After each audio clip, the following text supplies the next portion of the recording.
Good afternoon, ladies and gentlemen, and welcome to another live broadcast right here on the Open Mic Broadcast Network. Mike Prince and Mr. Randy Allen here from Waller ISD Stadium, where the Waller Bulldogs will go on and take on the Tomball Cougars. They had Tomball Memorial Wildcats on last week.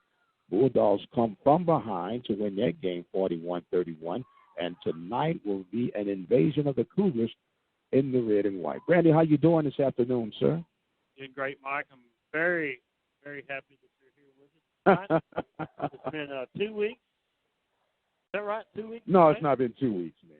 All right, we're doing the every other week. No, it's great. It's great to be here. It's great to be here for Friday Night Football. Couldn't ask for a better evening. All right, ladies and gentlemen, welcome back. We do apologize about that. Had a little technical difficulty, but we are back and ready to go. Mike Prince and Randy Allen. The Bulldogs will be receiving the kick. They will be going from our left to right, dressed in their home dark maroon tops. The kick is up and retrieved at the 4-yard line. Running to the left side, got a lane and still on his feet. Got through the first wave, steps out of bounds. Almost had a good break was William Wagner for the Bulldogs.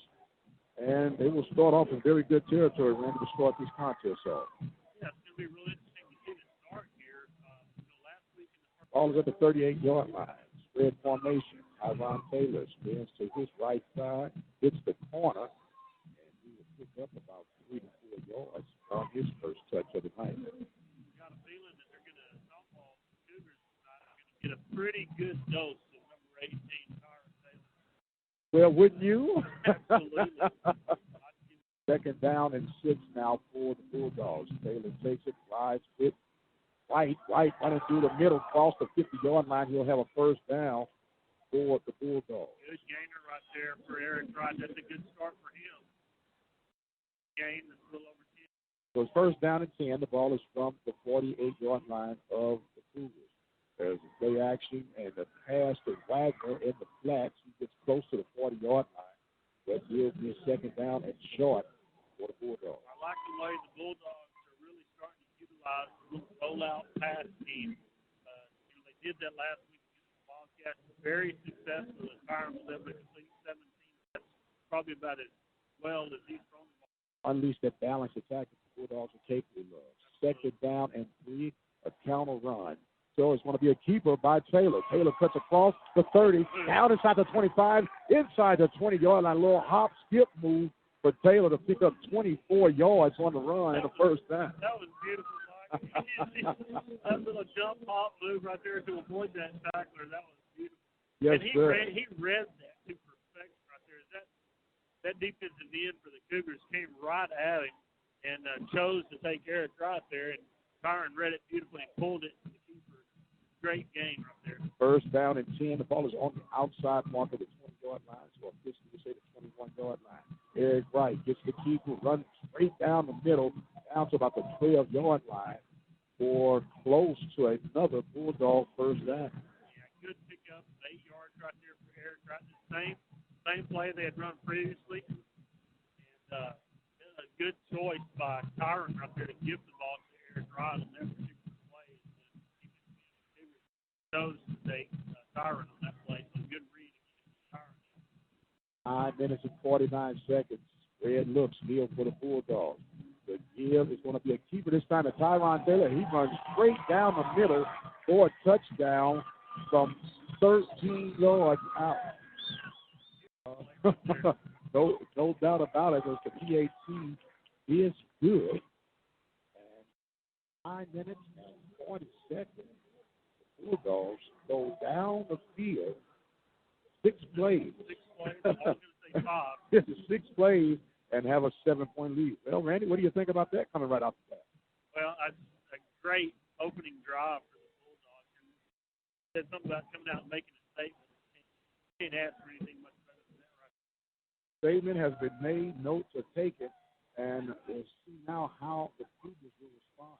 Now, the league is really just not getting into the district. They're not getting into the third district game for the Bulldogs. They're right after three.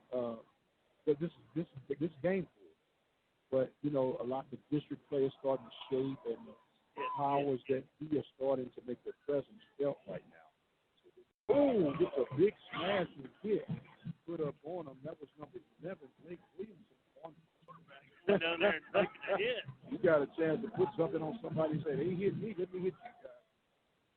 Didn't make that up. There's a fumble on the play. They fumbled a handoff and a fumble. Bulldogs have it. Missed change on the fumble. That was number 4, Percy Alford, on the fumble. And who was that recovered? Playing out. Yes, sir. We'll take that. We'll take that all day. First down and 2. 36-yard line. Formation. Very right. Right takes it to the right side. And just a convoy goes down. Dragon. 30-yard line. Dragon player. You didn't say that when you're looking at it, but he still gained 5 yards. 5 yards on a steady flowing move. Wasn't nothing too hard about it. Spread look again for the Bulldogs. Pointing from our left to right. Taylor keeping it on the keeper and gets down. Oh, sprung loose. Got across the 25 for another first down. Almost caught his balance and got out of it. We had perfect angle for that here. Tyron almost broke a little arm tackle there, leaning up against another player. Was almost able to keep his balance, not quite. Able to pick up a good 5 yards for a first down. Moving the chain. Yes, sir. Keep the chain. Break every chain, move every chain. You can just keep them flowing. Red look again for the Bulldogs. Roll out to the left. Oh.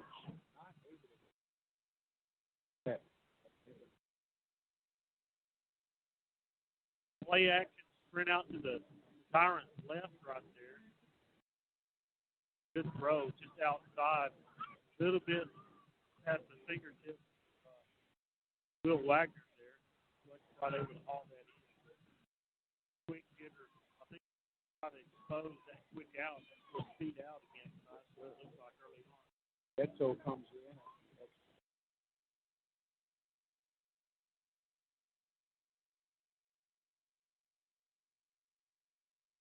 This time by Taylor, going to the left side, cuts back in and gets down, but it looked like they would have had him at the 20. He backed his way close to the 15-yard line. Another impressive run. Reed again.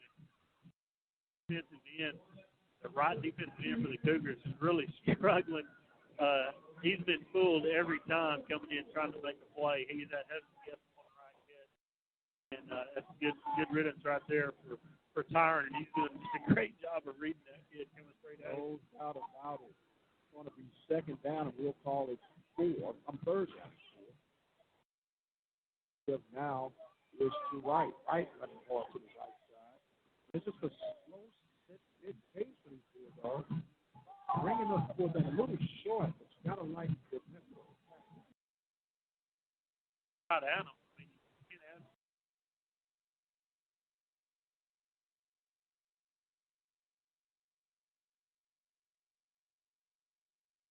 A field goal here. Well, I figured it was a 4th and 2. But you got to turn over. You got to turn over. You want to score every time you are at home. So let's take this. I can go with this. I'm definitely for it. You're just greedy right now. You're just being greedy right now. The 34-yard field goal attempt up and good. Had to wait a little while. that ball got up. It may have water on it that it's coming down. Monty really got under that one. Got it up real high, real fast. Had good rotation on it. Good. Glad to see that. Yes, sir. Zahn probably started out as one of the roughest raw kickers of the football a couple of years ago, but really come around the last couple of years. He's one of those products that enough stock of the Lady Panthers guys. They came on the Lady Price. Howard, yeah. 2 top seeds in the conference. Bulldogs got a 10-0 lead. The Lady Panthers, they handled Alcorn. Yeah. Lady Panthers coming on the toughest part of their schedule. So their last 4 games are getting the top 5 teams of their schedule. Yes, sir. So the Bulldogs are ready to go here, kicking the ball off from the 40-yard line. High, short kick again. Oh, man. Almost got a onside kick. We sure did. That ball hit about a yard inside the 35. It just bounced straight right. Placed down at the 35-yard line on the Bulldog sideline. I get it thrown out to the 5 points. Cash. Yeah. The Cougars will start from going from right. Bring it back onto his left side. Going. That looks like it.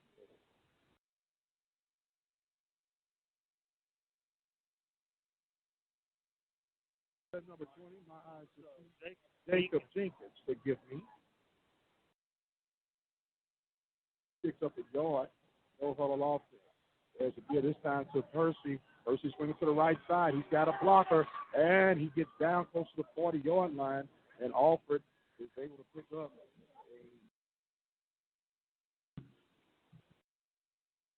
A fire plug himself right there. You saw the electricity in his run. The huddle offense again is going to be a pitch to Alfred this time. Good job. Cameron Raves has suffered mild concussion a couple of weeks ago, so had to sit out last week, but good to see him back in the lineup for the defense. That he comes up and makes a play there for the Bulldogs. Absolutely. Second down.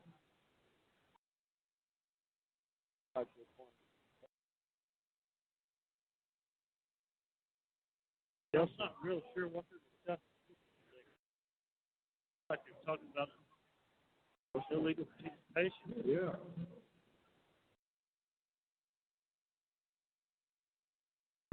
Back, Judge, threw that flag way back.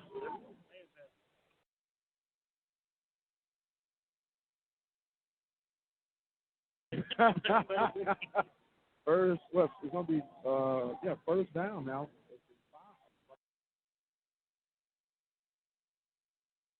Oh, it's spinning off the fenders, down inside 30-yard line. Another. That was Zach Peacock, number 28. That's the guy I was telling you about. All right, that's Peacock. Yeah, the fullback. Golden ball linebacker fullback. It really is.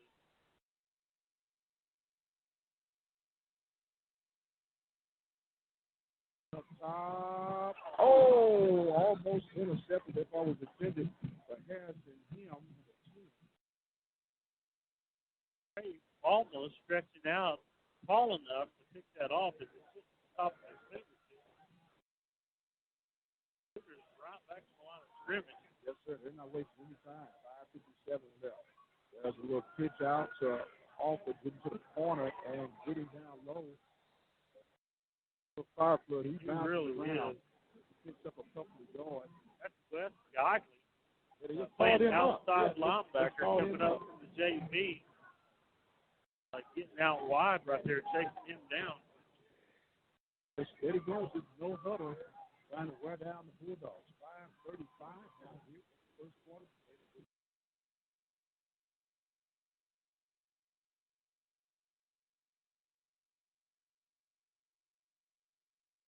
An option.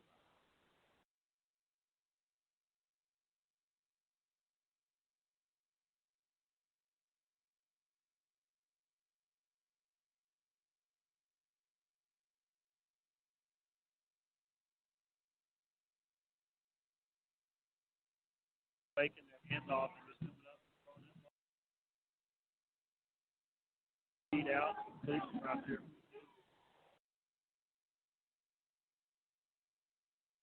Alford.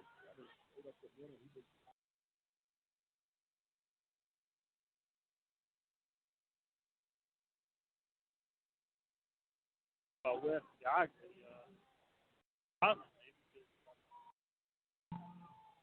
Pass, off the receiver, almost right into the hands of the Ravens. Nieto, all close, getting that deflected interception.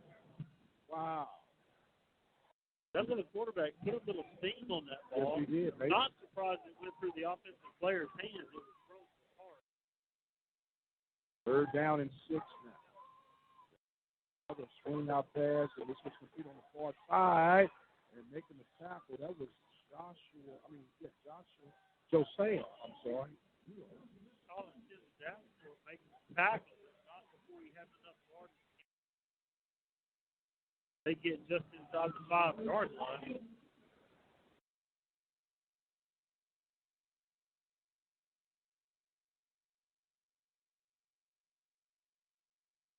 That Mason decides to keep it.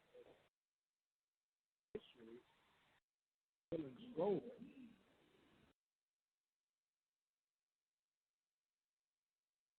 They're running a good drive here.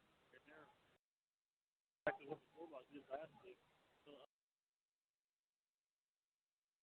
There's a good Peacock running hard, stretching out, and got the touchdown. Score again. 5-yard touchdown run for Zach Peacock. Peacock, he's dragging a Bulldog, maybe 2. Stretching out his arm to the ball to get across the line.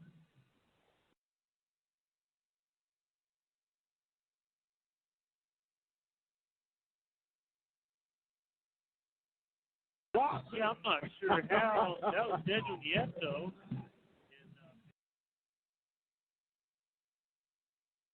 Got 3 minutes and 57 seconds here remaining in the first quarter play. Bulldogs are up by a score of 10-7.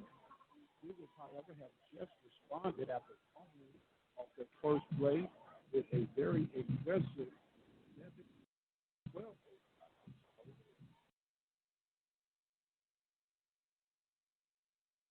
Yeah, they came out and, like I say, that quick tempo.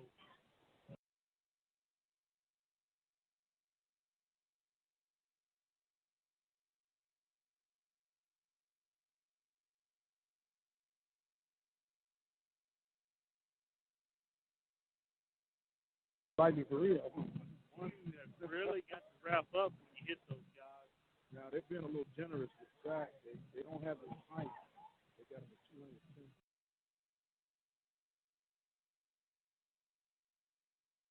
Yeah.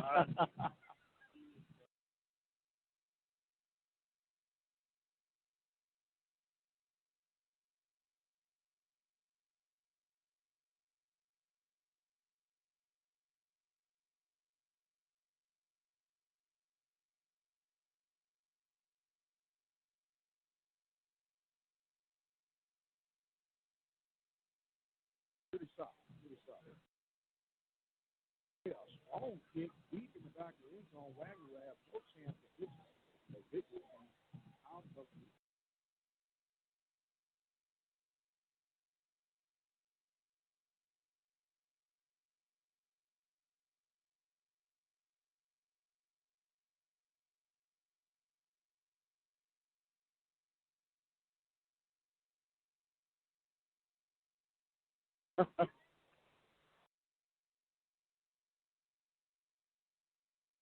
Bulldogs coming out, Randy. Let's see what they do here.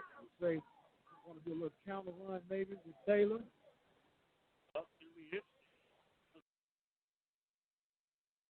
Taylor pulls out and throw, and that pass is complete to Wagner. Wagner gets across the 30.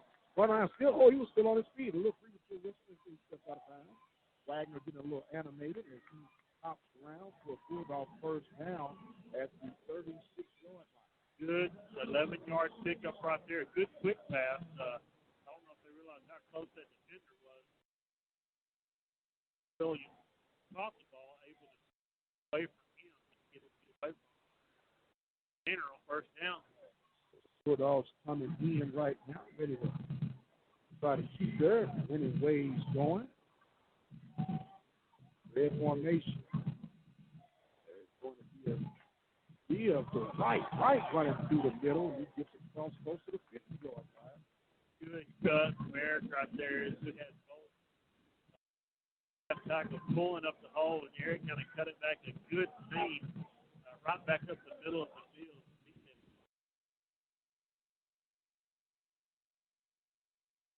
So far, two plays, two good responses for the Bulldogs this particular drive. So you hit me, I'm going to hit you back. That's right. 3:24 remain in this first quarter. And look, there's one of the right on the right side. He's got the lane, cut him back across, and finally spun down at the 33-yard line. What a strong run again by Wright. Yeah, great read by Tyron again to give him the ball. A good 20-yard pickup right there for Eric.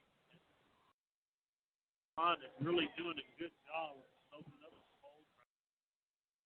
And Ashton much better than that right there. You and I can run through something. I know you with your speed. You can do that, man. Speed to a dinner table, perhaps, but not. There's another give to Wright. Wright with the counters running straight downfield. Just tripped up at the 23-yard line, close to another Bulldog first down. He is really beginning to get very active with his vision, Mike, as he's getting in those holes. He's looking like he's starting to mature as a running back, and his vision for the holes is getting better and better the more this young man plays the game.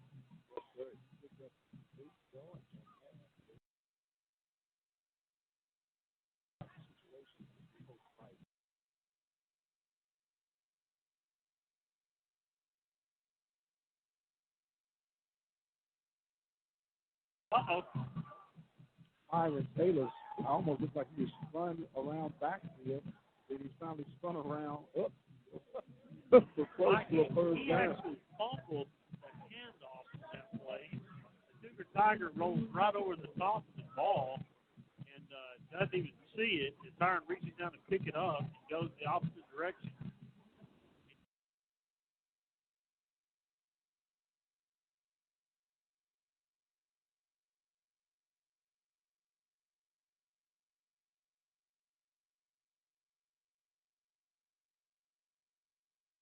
Still have the ball this time.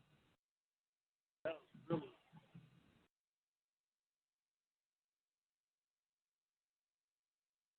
Taylor, he runs straight up the middle, touchdown, inside, spin, touchdown. Are they going to give it to him? Oh, they set the goal line. Looked like a nice 23-yard touchdown run, but it will be a first down. And he's continuing where he left off from last week, Coach. He's picking right up, and there's no slowing this guy down. Boy, watching this stuff right here, that was that zone read again, and he got right up behind his blocking and just kept on going. They would have break a couple of tackles there.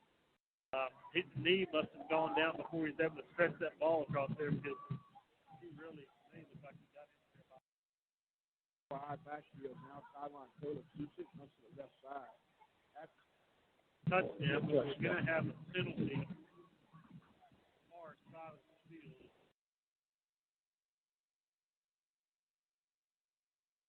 He did get in the end zone, but there's nobody. You got it. 0-2 remaining in this first quarter play. We're going to pause real quickly for a station ID break.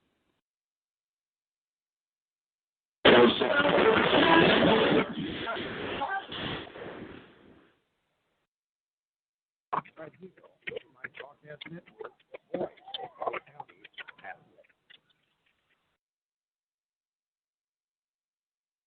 I apologize about that. Meteor strike. Meteor shower. Gill running to the corner for the touchdown is Eric Wright. He picked up the touchdown from 7 yards out. We were hit by meteor, and the Cougars were hit by a piece of lightning in the name of Eric Wright. Eric Wright lightning bolt.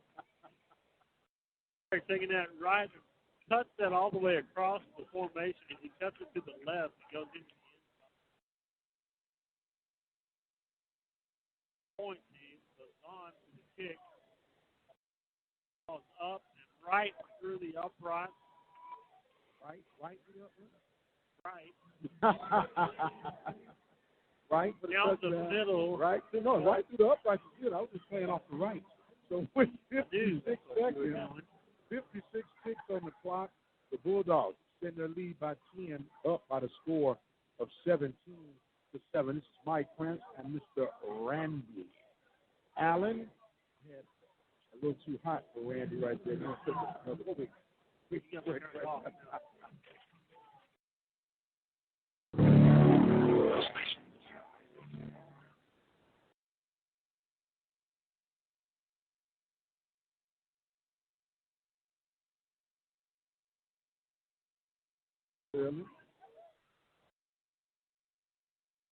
It was very hot and red.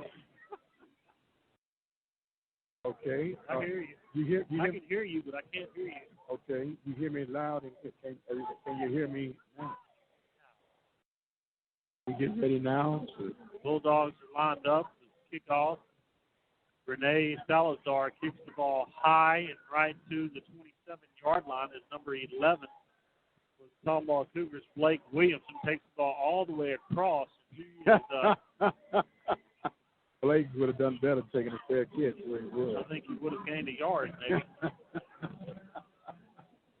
That was like interesting watching Thursday Night Football last night when they showed their quarterback for the Jets ran 46 yards to pick up 7. So I think this young man ran about 48, maybe lose one.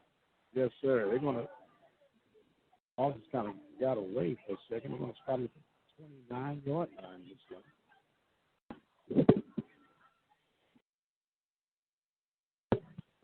As we go, there's a swing out pass. Complete whole switch to the defenders. It gets spun around finally at the 41. Was a pickup. Looks like Harrison Hill in the first down. Yeah, good little hitch pass right there to throw it out, able to pick up plenty for a first down. There was another quick run by Alfred, and they're going with that no-huddle look. He picks up 5 yards, and it is 22 seconds remaining before the end of the first quarter play. Take the snap, going up top, going for the big play. Oh, what a catch. What a good throwing catch right there. Wow. Mason Jones just laying that ball up there for the receiver, and I believe that's the kicker, Harrison Hines. Yes, sir, it was. He makes a stretching catch right there to right down the seam. Right down the seam. They're picking it up. There's Peacock running straight downfield, and look like Peacock is going to burrow his way in for a touchdown. Wow. A quick strike by the Cougars right there as they just take it right out the Bulldogs. Like you said before, that Zach Peacock is a load. 23-yard TD run by Zach Peacock, and the PAT is going to be attempted right now. The kick is up, and it is good. Time is good for the kick. Wow. At the end of the first quarter of play, it is, I almost said all tied, 17-14 in favor of the Bulldogs. We're going to try to get some things situated here. Bear with us, and we'll be right back.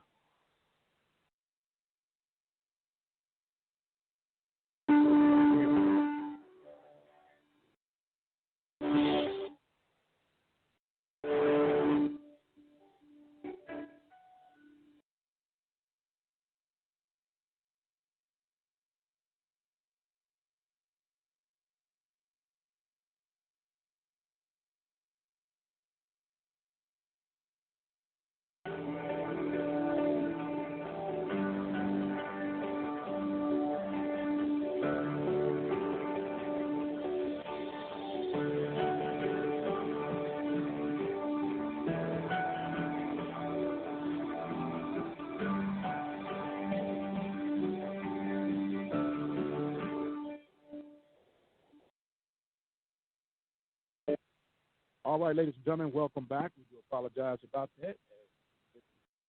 Kickoff, it's going to be a high, short kick out of bounds.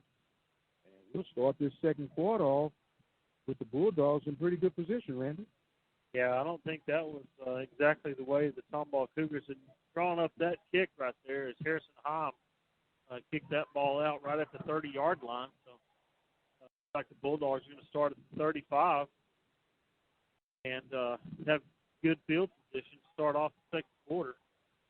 Yeah, we can start it off, and I don't want to go back and forth. I just want to see these guys get established. But one thing we've always recognized is that Waller is an awesome second-half team. They make the adjustments to do what needs to be done. They're starting off here at the 35-yard line, going from right to left. There's going to be a give to right running hard through defenders across for a first down as he gets up to the 47-yard line. Don't read again, Mike. Eric Wright hit that hole. That's as good as he's hit a hole so far this game right now. Although he's still gotten good yardage, he hit that hole right there like you're supposed to hit a hole, and picked up 12, 13 yards on that carry right there. Yes, he did, and he's frustrated. He had to come out. He ran so hard, he broke his helmet. So he's getting some repairs there. Somebody give up your helmet so he can get back in there. First down and 10 from the 48-yard line. Spread look for the Bulldogs. There's going to be a keeper by Taylor. Taylor run on the right side, gets close to the 46-yard line. It will be close to moving those sticks again for the Bulldogs. Another zone read. Tyron keeping the ball on that one and picking up there about 6 yards. Randy, I'm gonna try to get us some scores here in just a second. See what we got going on around here. A lot of activity going on. Pretty decent crowd here tonight. It's going to be second down and 4. Ball is at the 47-yard line of the Cougars. There's going to be another give this time to Purdue. And take Purdue on that zone read right there. Take the ball around the left side. Able to pick up about 4 yards, maybe. Yes, sir. It'll be third and 2. I like those odds. Well, Brenham is coming and making a statement right now after losing his graphic pass. They're on top 21. First quarter, Stratford still rolling all over Springwood, 28-0. We'll be score right after this. Red look for the Bulldogs. Third down, high snap. It's going to be a keeper by Taylor. Running to the left side. Got a one block. Gets down. Oh, what a saving tackle. What a saving tackle by A.J. Phelps.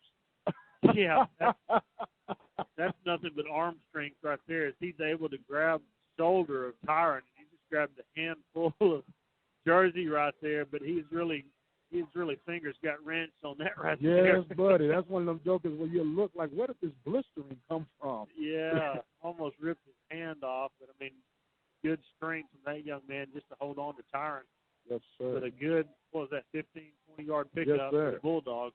They get all the way to the 21. Big Banks come in now with the play. There's a counter give to right, running to the right side, trying to get through the defender. It's down inside the 15-yard line. And they're just saying, stop me if you can right now. Yeah, absolutely. They're just coming right at them. Looks like they're only 1 or 2 plays. And when you're running 1 or 2 plays that good, run until they stop it. Hey, it is not cheap.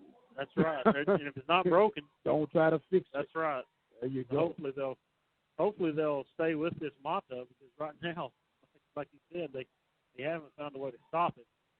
It's going to be second down. There's another lead this time going to right. He hops down close to the yard marker. Yeah, this is going to be real close to a first down here. They're going to mark the ball. They're going to call timeout, I believe, to try to measure this one. They got the sticks on their way out. There'll be a couple of quick updates. Columbia West and Tomball Memorial, they're tied as they're playing that one at Tomball Memorial at 7. Navasota on top of Sealy, 14-0.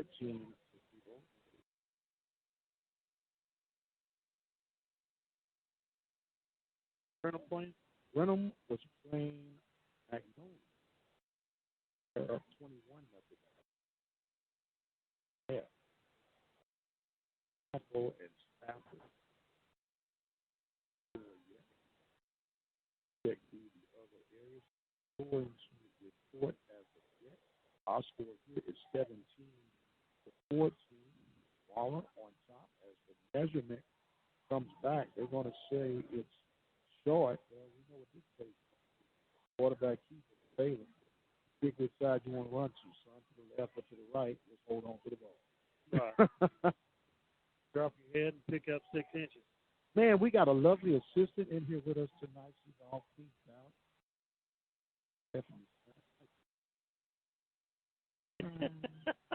You'll make us smile, Randy. You'll make us smile. It's a good thing. That is a good thing. 9 minutes and 13 seconds here in the second quarter. Get us out of here. Power eye look. Tyron is underneath center. He takes it, and gives it to the back in the backfield, which is right.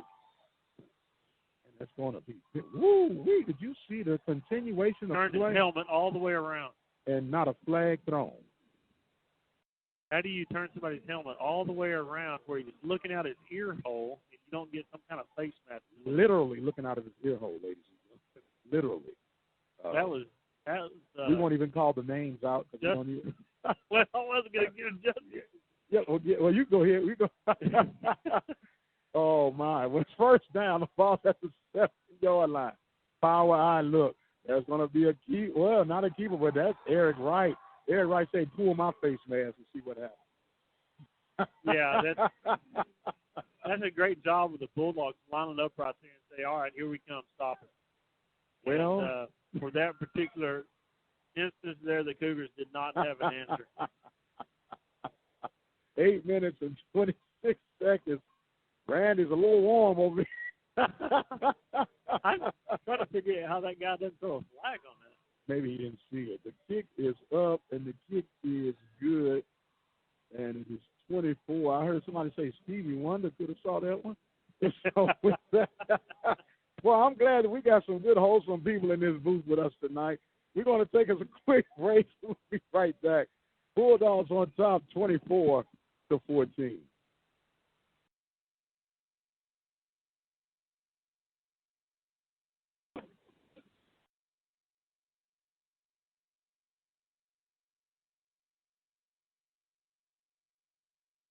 Unfortunately, lung cancer causes almost twice as much deaths among women.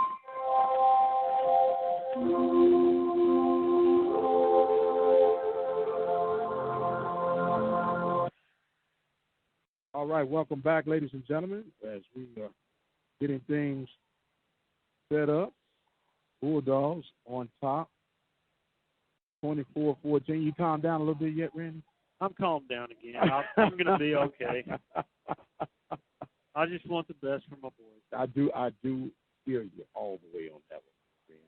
The kickoff is up, retrieved at the 14-yard line, going to the right side, then getting some blocking, and that is Taylor, or is it not? It's finally out of it. No, that was Percy Alford, showing that on his ability yet again. Now, that's the kind of speed I have only when I'm sleeping. Only when I'm sleeping. I like dreamers. Yes, sir. They say nothing comes to a sleeper but a dream. Right.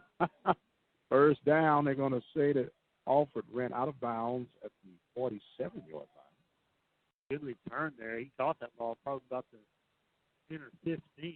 Up high, actually. Yeah, surprised that he was caught the ball. Really advised way to catch the ball, really.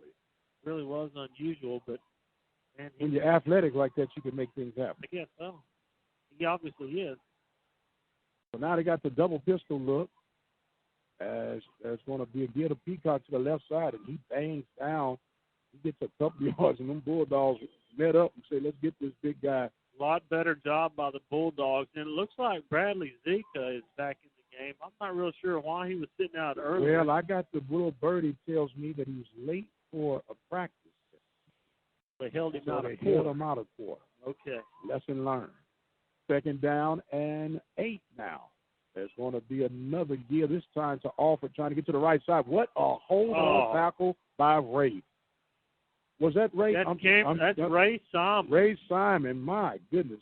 Every bit of $150, 6'2" or 3, $150, and he held on to that cat right there and made a great play. Yes, he did. Yes, he did. And, I mean, a saving tackle because he gets that corner. He's probably still running right now. He may be. That was a really good play by Ray Simon right there on the outside edge. 3rd down and 7. Oh, there's some movement. Looks like the right guard jumped a little bit prematurely.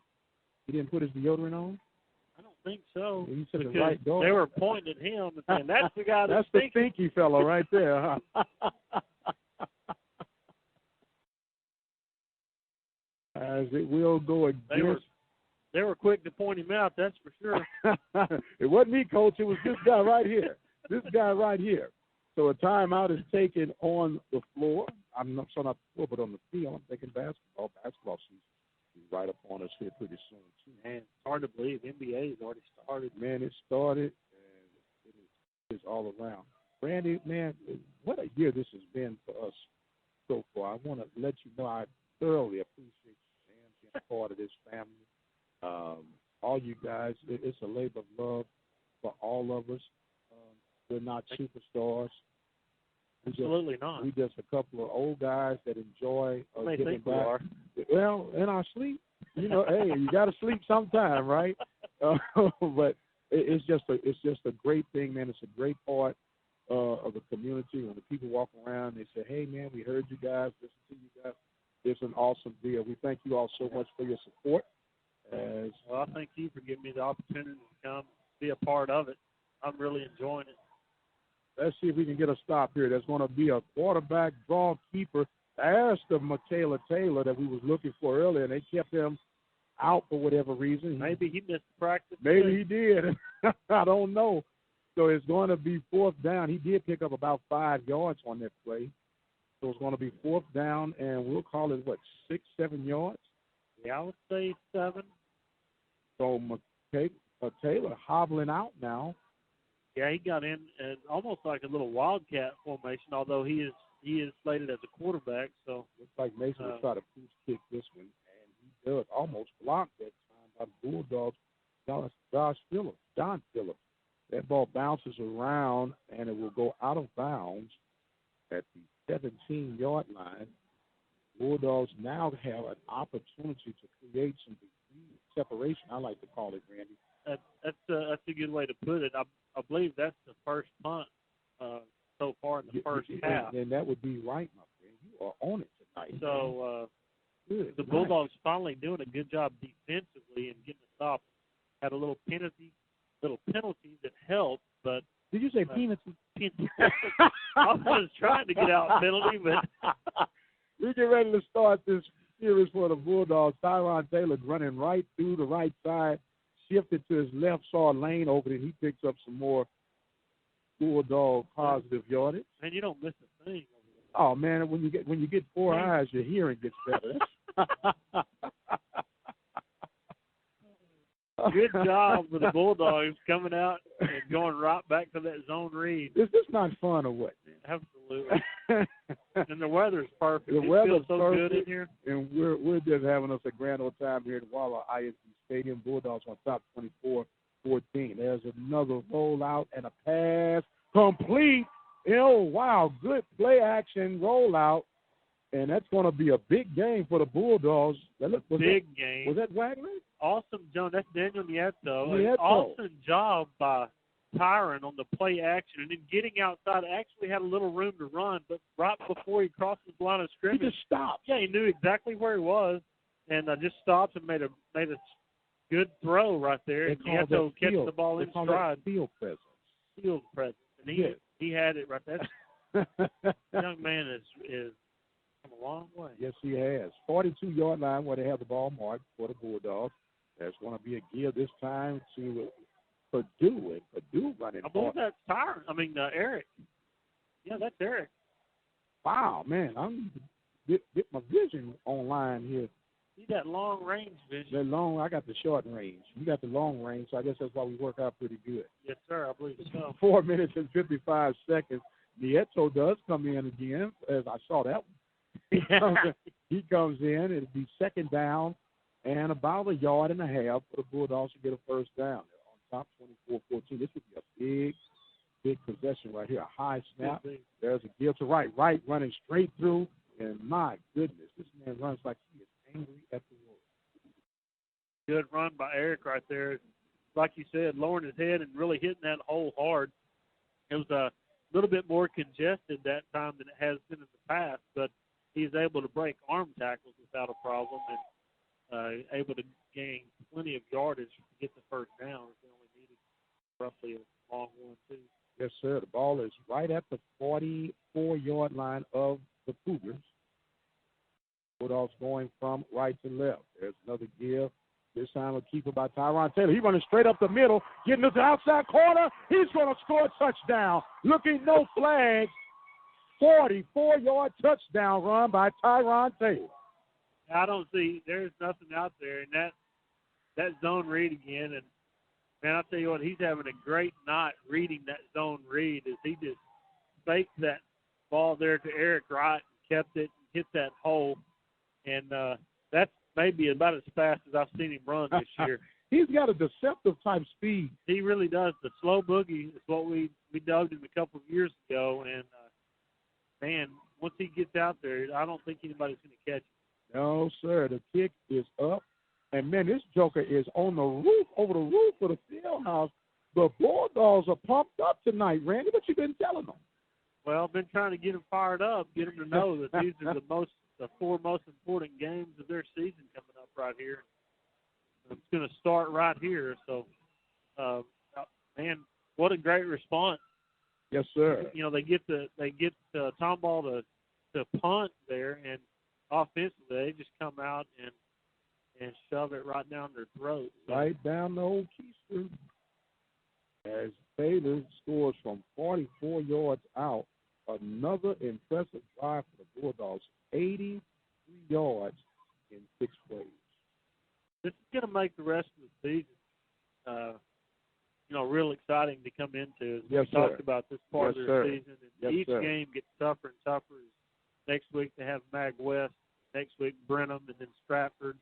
Of course, those being probably and Waller now being the top 4 teams in the district, will be probably fighting it out. Say that again. Heard what I said. Say it, the top 4 top teams. The top 4? The top like 4. The big dogs. The top dogs. The top dogs. Their kick is up. Squibble. Oh, they run into each other. Good tackle. Good way to tackle your teammate. Ball at the 35. It's a good thing, though. He did have a awareness not to drop the ball. Is that maybe Harrison Heim right there that tackled his mate, number 11, on that particular play. So we don't mind this other team helping us out, making some tackles. Hey, that's less wear and tear on our guys. So the ball will be at the 35-yard line as the Bulldogs enjoy a comfortable lead right now, but it's never comfortable enough to feel it's all 0. That's right. But we've seen 3 different styles of kicks by the Bulldogs so far, and which is kind of good. I like seeing the different, the different things that they're going to do. So there's a gear this time to Percy Alford. He bounces off a defender. He gets across. He's in the secondary. He cuts back across the 40-yard line, and boy, he just looked like a dynamite stick just shot out the cannon. Man, he gets through that first level, and if he doesn't get tackled, he is going to gain some yards. Yes, sir. That's a first down. Picks up 33 yards on the run. But no huddle offense, 337. There's another deal to Alford, and they're going to keep working and riding on the little big man. As he gets a couple of yards on that. Bradley Zika getting a little pressure in there and picking the right hole to get into to meet him. So good job by Bradley. Getting the give again. This time is Alford running to the left side, bouncing off the fenders like a pinball. He gets close to the first down as he gets past the third. Cookie. Yes, I told you it's going to be a treat to watch run. He is dishing out some pain. He and Zach, Zach Peacock. As a give is to Zach Peacock that time as he hops through for what looks like a Tomball first down. Going to be enough. They are going to have enough for the first down. They're going to move the chain. 2 minutes and 50 seconds as the clock starts back. Mason got the guys rolling. Takes it and rolls to his right. He's going to keep it himself this time, trying to make defenders miss. He's finally tackled. There's a late flag thrown down. Yeah, I think that number 20 got caught on that one right there. Yeah, he and Rape got into it. They were tangled up pretty good, and I think he had a couple of fistfuls of jersey. But you think just a couple? I'm pretty sure. I thought I might have saw some teeth, too. Get him off me. He was on him like a leash. Yes, he was. As Ray said, we're going to get acquainted. Real Everything good. available. He had a hold of some jersey on that one. Yes, sir. That's going to push the Cougars back, and it pushes them back to the 31-yard line. Clock starts back at 2:33. Now going in motion is Harrison Ham to the left side. He'll line up in the slot. Mason Jones in the pistol formation. Takes the pan off the Alford. Throws that pass. Oh, was it intercepted? What a defensive play by the Bulldogs reading the route. Daniel Nieto, that ball is overthrown to the underneath receiver, and Nieto is field conscious of where he is and is able to get both feet down before he, as he catches the ball, able to get both feet down before he goes out of bounds on the Tomball sideline there. Great job for Daniel Nieto to get that ball as they end up with the ball on the 13-yard line of the Bulldogs. So the Bulldogs will take over with 2 minutes and 15 seconds. Man, and you missed the drive last week. They scored with 49 seconds. I did hear it, though, my friend, because you did an awesome job. There's a give to Wright. Wright spins up to the 20-yard line. So this is going to be fun to watch to see if they're able to get down and convert with a little. If they could get at least 3 out of this, it would be awesome. Would be 2 minutes left now in the second quarter. The Bulldogs have the ball up on their 20-yard line. That was a pickup of about 6 yards by Wright. Bulldogs still taking their time. It's 20 seconds on the game clock, on the play clock, 1:45 on the game clock. There is going to be a read this time by Taylor. He's got through that lane, spinning, still on his feet, hurrying down close to the 40-yard line. And, man, these Bulldogs, they're looking stronger each game. Man. Yeah, that was the zone read again, Tyron. You know, I guess when you're picking up 15, 20 yards a chunk on the zone read, there's no point in throwing the ball. So why? That's right. Going with the no huddle. Tyron rolls to his right, looking, wants to. He's going to keep it this time, and he gets a first down. Smart play that time to not try to force anything. All he needed to get was the first down. He stops the clock at 1. He ended up coming out short. Well, hey. I don't think they had the down marker set from the previous play because I'm agreeing with you. That looked like the down marker was where the down marker looked like where the first down stick was. Sorry about that, ladies. So it's going to be, and it looked like the way he ran, he just ran toward it and said, okay. Yeah. 3 receivers to the left side now for Taylor. Pistol formation. There's a counter give to Wright. Wright running back up the middle, spins close to the first down, and it will be. What they're going to say is short. They're going to call for a measurement right now. This is going to be close. I think they've got enough for the first down, but fortunately for the Bulldogs, I think Coach Wright probably did the right thing by they're giving it to them. Yeah, they went ahead. So the Bulldogs now quickly spreading out their unit now. It looks like Evan Herzog came in at receiver. Clock is running at 1:12. Now they're getting the yardsticks together. Ball is at the 48-yard line of the Bulldogs. Rolling to his right is Taylor. Taylor pass complete and running toward the stick. Probably should have went out of bounds. Was Herzog? Was that Herzog on the reception? That was Evan Herzog, Coach. I didn't mean to talk over y'all. That's okay. Hey, man, that means you're into it. I forgot where I was. I was so into the game. I was trying to tell the receiver to get yeah. He can't hear you, Randy. You're about 300 yards away from him. I was trying to get him get outside, get out of bounds. So it will cause a timeout to be taken by the Bulldogs. Got a lot in store coming up for you at halftime. We got the opportunity to speak with Coach Brad Wright and Tyron Taylor, who was the player of the week in 5A division from the Houston Chronicle. We got a couple of scheduled live guests coming up here at halftime. So keep it right here, as we are the only game this week. Royal has a bye week, and Hempstead is in Industrial, Texas. That was about 2 hours too long for the open mic crew tonight. We get ready to go back to action pistol formation right off the read. That's going to be a keeper by Taylor. Taylor getting to the outside and finally dances his way across. He's wrapped up at the 32-yard line. A late flag has just come across. We'll see. What did you see, Randy, if anything? Yeah, we have all kinds of things here. I believe we're going to have a holding. We've got a guy that went out of bounds and re-entered the field. So we're going to have several different things right here. We'll just kind of see. Bulldogs. Yeah, they call the Bulldogs for a holding. And you know what, Mike?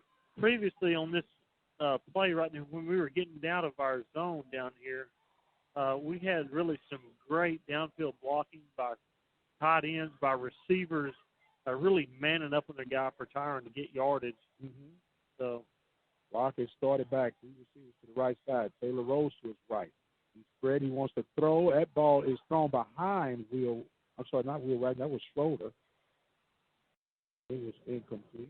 Yeah, thrown a little bit behind the receiver on that right there, and almost, just almost, dangerously close to being intercepted. But we at least got the clock stopped. So, well, at this point, we got to stop his 35, 36 seconds remaining here. He's the first down, about 3 yards. Starting to think field goal range now. Yeah, absolutely. If we can get, I think, down to at least to the 30. Got a decent shot. Absolutely. There's another read this time by Taylor. What a he hole. Gets down. Whoa, splits, and he's down to the 30. There he is, down inside.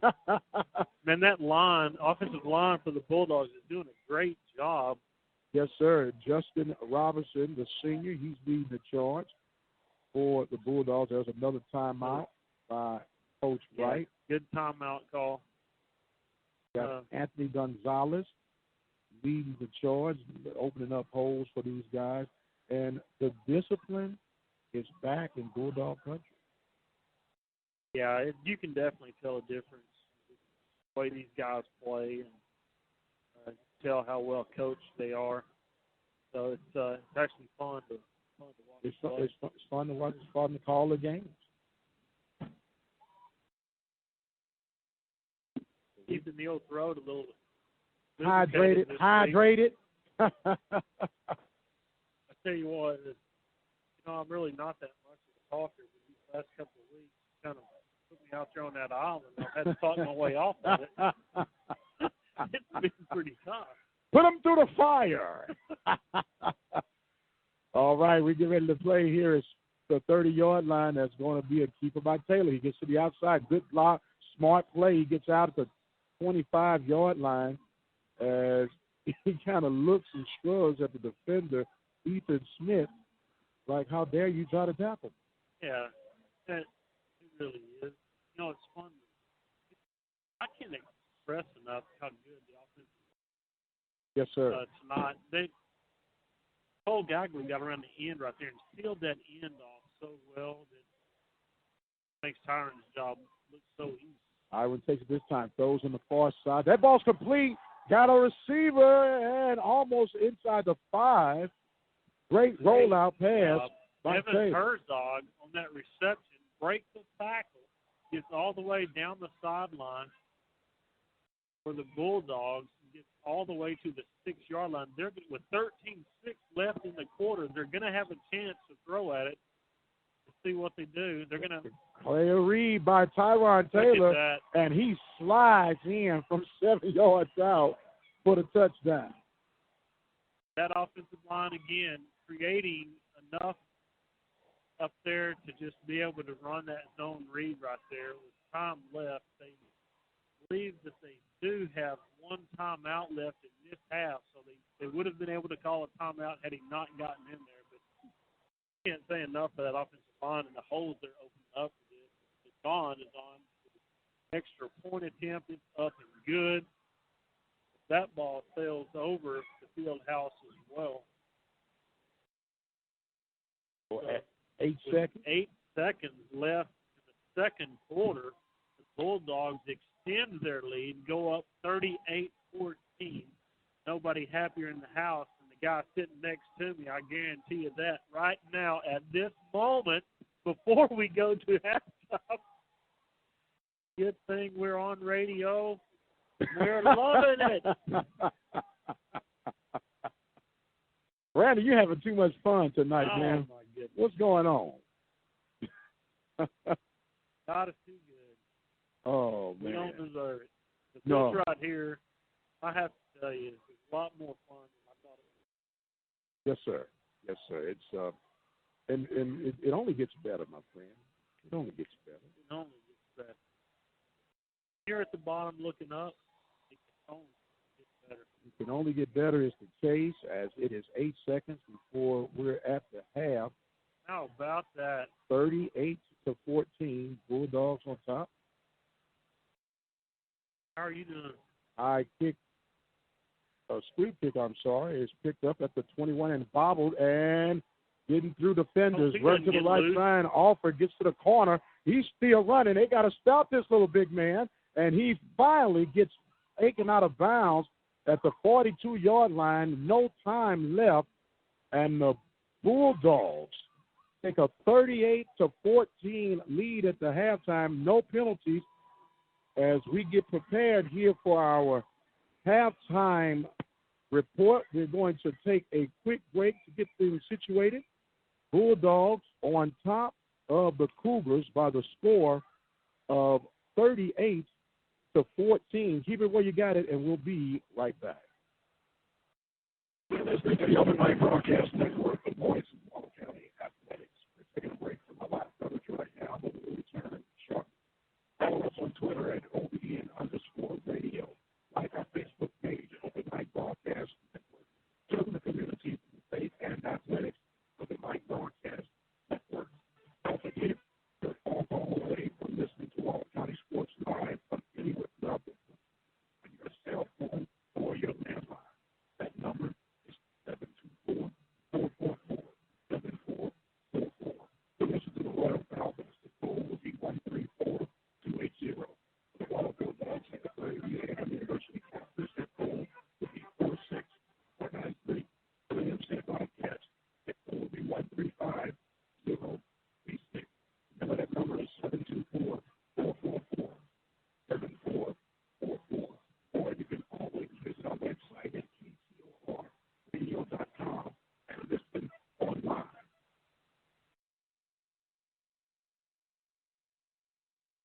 We'd like to thank our sponsors and supporters for tonight's broadcast. The City of Prairie View, 4B Economic Group, the Temple of Refuge Ministries, the Waller Bulldog Club, San Bernard Electric Cooperative, the Learning Tree Daycare Center, Barry's Automotive, Galileo's Mexican Grill. If you would like to be a sponsor or supporter, simply call us at 832-213-8824. Serving the community through faith and athletics, the Open Mic Broadcast Network. Another proud supporter for the Waller Bulldogs is Green Lawn Care Service, providing commercial and residential lawn maintenance for quality, service, and value. Contact Green Lawn Care Service at 979-277-2145. Has your vehicle been giving you the blues? Contact our good friends at Larry's Automotive at 30540-FM1488 in the Field Store area. Now 936-931-5566. Showing support for Waller County student athletes and helping educate today's children, the Learning Tree Child Care Center, located at 837 12th Street, Hempstead, Texas. Contact the owner, Carla Perry, at 979-826-4703. Another proud supporter for Waller Bulldog Athletics is San Bernard Electric Cooperative. From Hallettsville to Magnolia, from Patterson to Ellinger, and all communities in between, San Bernard Electric Cooperative has been providing safe and reliable electricity to this area for nearly 75 years. San Bernard wishes all the area athletes and their coaches a very successful season. For more information on San Bernard Electric Cooperative, please visit their website at www.sbec.org. Another proud supporter for Waller County Athletics is the Varsity Grill, located at 31315 FM 2920 in Waller, Texas. The Varsity Grill has a variety of foods to choose from: Italian cuisine, Texas traditional, poor boys, burgers, seafood, and fried plate platters. For more information, why don't you give Diana and Teresa a call at 936-372-9115. The Varsity Grill, serving Waller County. Don't be and Fridays right here at the Open Mic Broadcast Network. All the latest and the greatest going on throughout Waller County, the Sports Report is your place. The Sports Report right here on the Open Mic Broadcast Network, serving the community through faith and athletics. Welcome back to the Open Mic Broadcast Network. Thank you for joining us here at halftime. The Waller Bulldogs leaving the Tomball Cougars 38-14.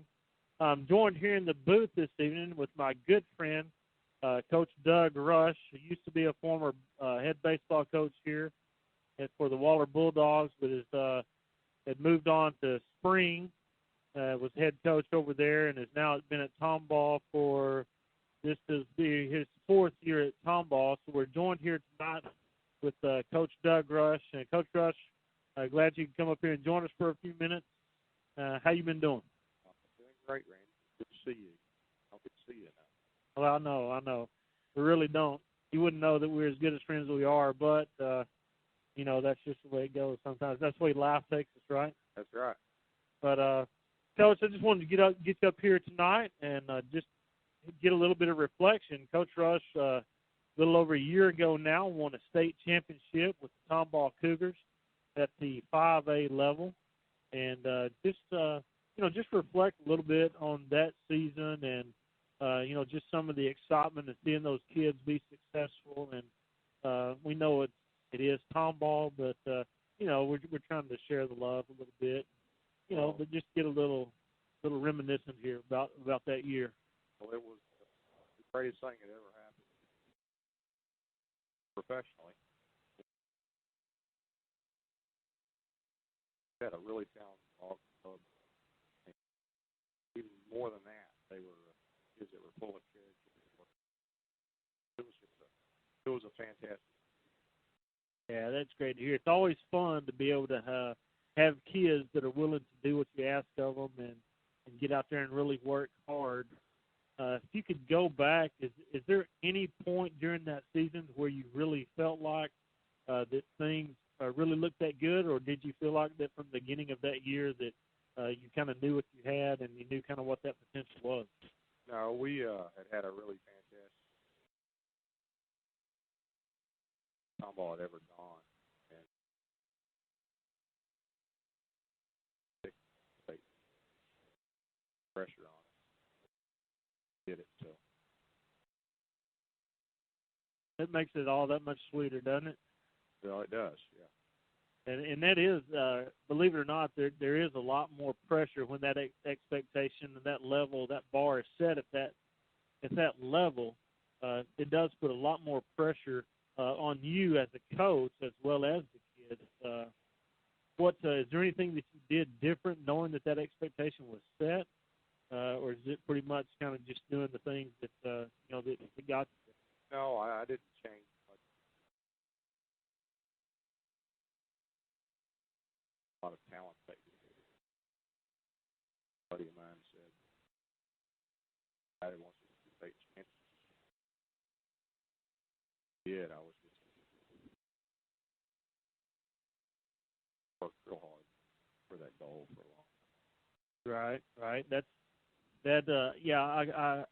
I've not been at that level, top of championship, but I know that knowing that you finally get that last victory and that, just like you say, that point of relief, I know it's a great feeling of satisfaction, though. And knowing, fortunately for me, I was able to go and be there at that game and witness that game. And you did have a bunch of great athletes. And, so what's happened since then? Has there been any changes since then, or? Well, I mean, we've had the school split, so and we had the school split at that time too. So we had Tomball and Tomball Memorial. Our talent split in half. And, still real talented guys.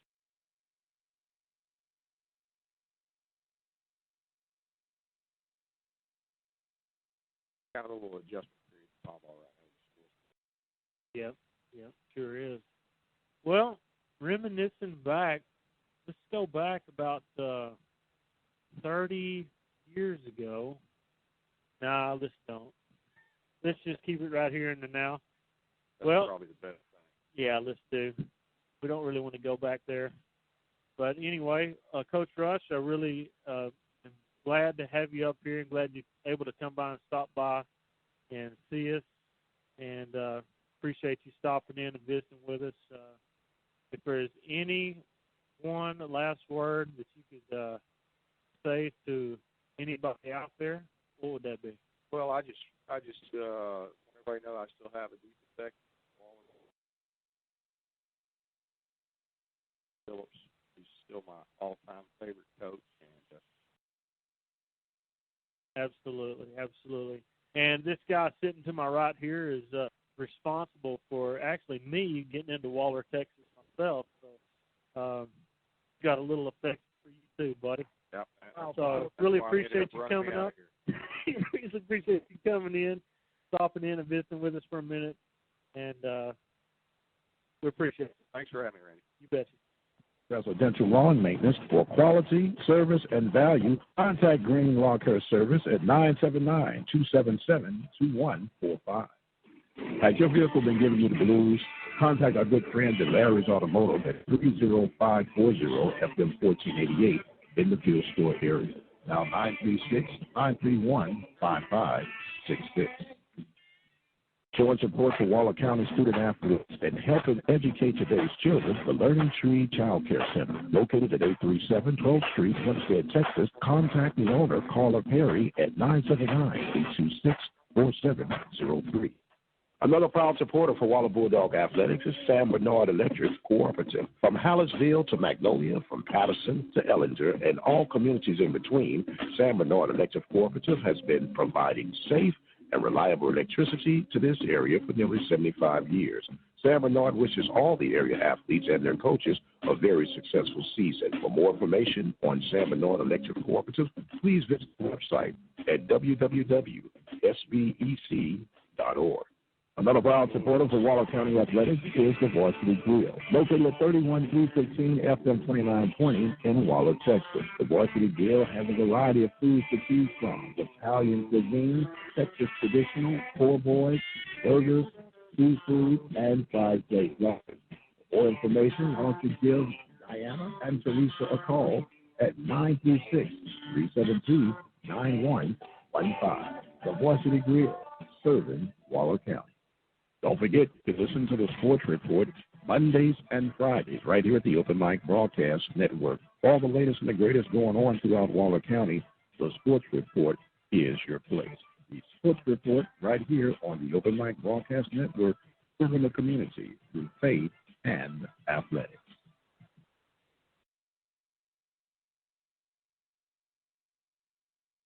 You're listening to the Open Mic Broadcast Network, the voice of Waller County Athletics. We're taking a break from our live coverage right now, but we'll return shortly. Follow us on Twitter at OBN_radio. Like our Facebook page at Open Mic Broadcast Network. Serving the community through faith and athletics, the Open Mic Broadcast Network. Don't forget, you're a phone call away from listening to Waller County Sports live from anywhere throughout the country on your cell phone or your landline. That number is 724-444-7444. To listen to the Royal Falcons, the code would be 134280. For the Waller Bulldogs and the Prairie View A&M University Panthers, that code would be 46493. For the Hempstead Bobcats, that code would be 135036. Remember, that number is 724-444-7444. Or you can always visit our website at ktorradio.com and listen online. One county, one voice, the Open Mic Broadcast Network.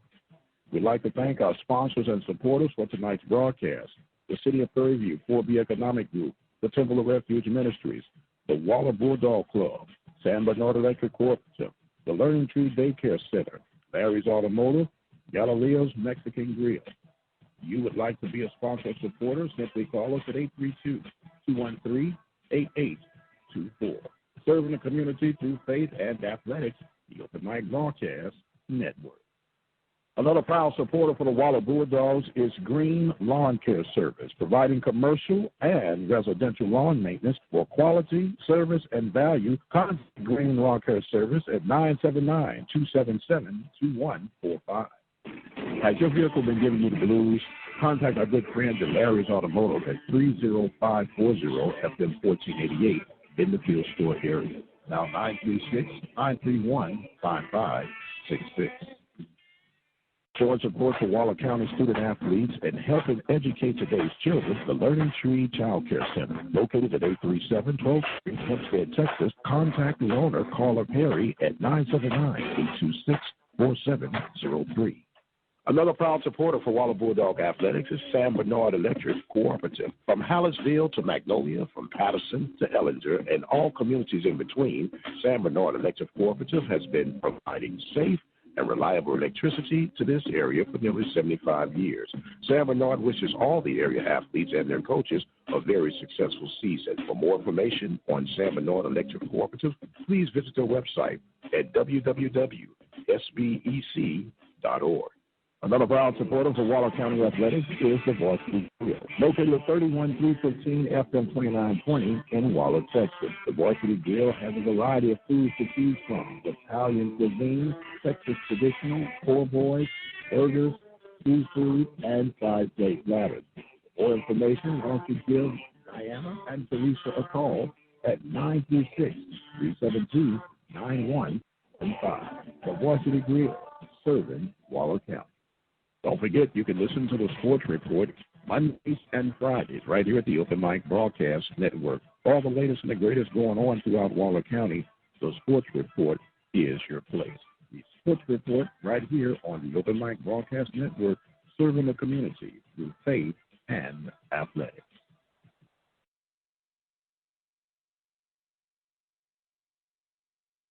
You're listening to the Open Mic Broadcast Network, the voice of Waller County Athletics. We're taking a break from our live coverage right now, but we'll return shortly. Follow us on Twitter at OBN_radio. Like our Facebook page at Open Mic Broadcast Network. Serving the community through faith and athletics, the Open Mic Broadcast Network. Don't forget, phone call away from listening to Waller County Sports live from anywhere throughout the country on your cell phone or your landline. That number is 724-444-7444. To listen to the Royal Falcons, the code will be 134280. For the Waller Bulldogs and the Prairie View A&M University Panthers, that code would be 46493. For the Hempstead Bobcats, that code would be 135036. Remember, that number is 724-444-7444. Or you can always visit our website at ktorradio.com and listen online. One county, one voice, the Open Mic Broadcast Network. We'd like to thank our sponsors and supporters for tonight's broadcast: the City of Prairie View, 4B Economic Group, the Temple of Refuge Ministries, the Waller Bulldog Club, San Bernard Electric Cooperative, the Learning Tree Daycare Center, Larry's Automotive, Galileo's Mexican Grill. You would like to be a sponsor or supporter, simply call us at 832-213-8824. Serving the community through faith and athletics, the Open Mic Broadcast Network. Another proud supporter for the Waller Bulldogs is Green Lawn Care Service, providing commercial and residential lawn maintenance for quality, service, and value. Contact Green Lawn Care Service at 979-277-2145. Has your vehicle been giving you the blues? Contact our good friends at Larry's Automotive at 30540-FM1488 in the Field Store area. Now 936-931-5566. Showing support for Waller County student athletes and helping educate today's children, the Learning Tree Child Care Center, located at 837. All right, ladies and gentlemen, back. This is Mike Prince with the Open Mic Broadcast Network. It is halftime here at Waller ISD Stadium. The Waller Bulldogs are in the driver's seat right now on top of the Tomball Cougars by the score of 38. Let me give them all their points. 38-14. The Bulldogs got on top first with a 13-yard touchdown run by Tyron Taylor in the first quarter at the 9:40 mark to make it 7-0. And there was a fumble recovery and ensuing play, first play by the Cougars, and recovered by the Bulldogs that capped off a 34-yard field goal by Bazan at 7:10 mark to make it 10-0. Cougars then got a huge 12-play drive and scored with 3:57 off the 5-yard TD run by Zach Peacock to make it 10-7 in favor of the Bulldogs. Then the Bulldogs came right back and got a 7-yard touchdown run by Eric Wright at the 56-second mark of the first quarter of play to make it 17-7 in favor of the Bulldogs. And another 23-yard touchdown run by Peacock at no time at the end of the first quarter play to make it a 17-14 lead for the Bulldogs. Second quarter, Bulldogs begin to stretch things out. A 7-yard TD run by Eric Wright at 8:26 to make the score 24-14. After the punt, Bulldogs got a 44-yard touchdown run by Tyron Taylor at 3:55 to make it 31-14. An interception by Nieto at 2 minutes and 15 seconds of the half remaining, and capped off with a 7-yard TD run by Tyron Taylor with 8 seconds, which have us at the half of 38-14. We'll give you some other scores throughout district play and other area schools. Magnolia has no answer for the Brenham Cubs right now. They are trailing by the score of 42-14 at the half. Bradford is all over Springwoods at halftime, 42-7. Magnolia West and Tomball Memorial, they're tied at halftime, 21 each. Navasota 30, Sealy 0 at halftime. You have Burleson 7 and Centennial 7 with 6-11 in the first quarter play. Columbus is trailing Sealy 20, by the score of 12-0 with 11:46 of the second quarter. El Campo and Stafford are tied at 14 in the second quarter play. Somerville is losing to Granger by the score of 20-0 with 8:09 in the second quarter play. Hempstead and Industrial. Hempstead is on top by the score of 14-7 with 4:06 in the first half of play remaining. Hitchcock 16, Lashes 20. That's a surprise by the with 7:14 in the second quarter play. Belleville and Wharton are in a battle in Wharton. Right now, Belleville is on top 17-14. And Bremen and Burton are tying up, and Bremen is on top by the score of 28-13. Well, Randy, a lot of activities going on throughout the area. The Prairie View A&M Panthers are taking on the Bisons of Howard in a big battle. We await the score and information for that. They're battling number 1 and number 2 are taking care in battlegrounds with each other. And the Panthers are on the road for a big game this weekend against Mississippi Valley. It's Mississippi Valley's homecoming game, as they got the surprise upset last week over Jackson State on their homecoming. The Panthers got a big win over Alabama State at the last homecoming game for the Blackshear Stadium on the campus of Prairie View. A lot of things going on throughout the community. The Royal Falcons have the weekend off as they have a bye week, and they are, as they say, taking advantage of opportunities. So, Randy, you got things that you can assess on what you see from this first half of play? Well, very impressed so far with the way the Bulldogs come out in this first half. As we talked earlier during the break, it's going to be interesting to see how the Bulldogs come out in the second half. As we both stated before, we know that the Bulldogs have predominantly been a second-half team, and as you and I talked off the radio, we were talking about it's going to be interesting to see them come out this half, knowing that they are a second-half team. But how do you top the first half when offensively you have no punts? I guess that would be, though, defensively. They only really kind of had one stop there, although they only have the 14 points. So, it's just going to be interesting to see how they come out and stop the Cougars' defense. turnaround. So just looking forward to that. Obviously, it's hard to stop that 1-2 punch that the Bulldogs have developed in the Tyron and Eric Wright. And it's fun and impressive to watch those two guys operate. Tyron Taylor offense for the reason. Obviously, the defense did get stronger as the first half progressed. So I'm looking forward to see this. I actually think they will.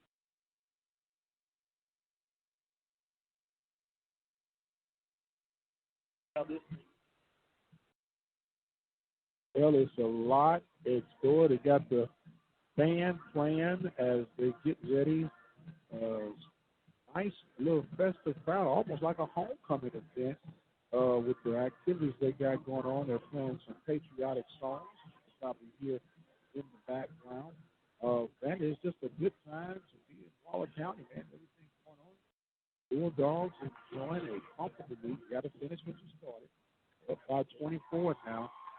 Stranger things have happened, especially in high school football, so you never can tell what's going on. We are scheduled to try and have Gary Buchanan have a big band event coming up on October the 25th. It will be an all-day affair, and Randy, somehow they talked in the PA adoption of that. So that's going to be exciting. So plenty of water. I'll tell you what, you're going to be in for an all-day affair. Yeah, I've been told. Put that right out.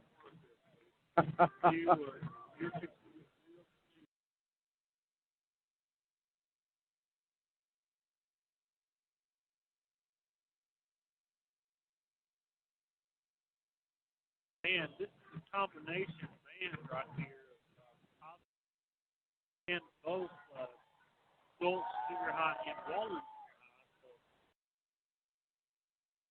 High. It is covered from head to toe, or so I say from goal line to goal line, as they're walking in precision, exiting, as they say, stage right from our side.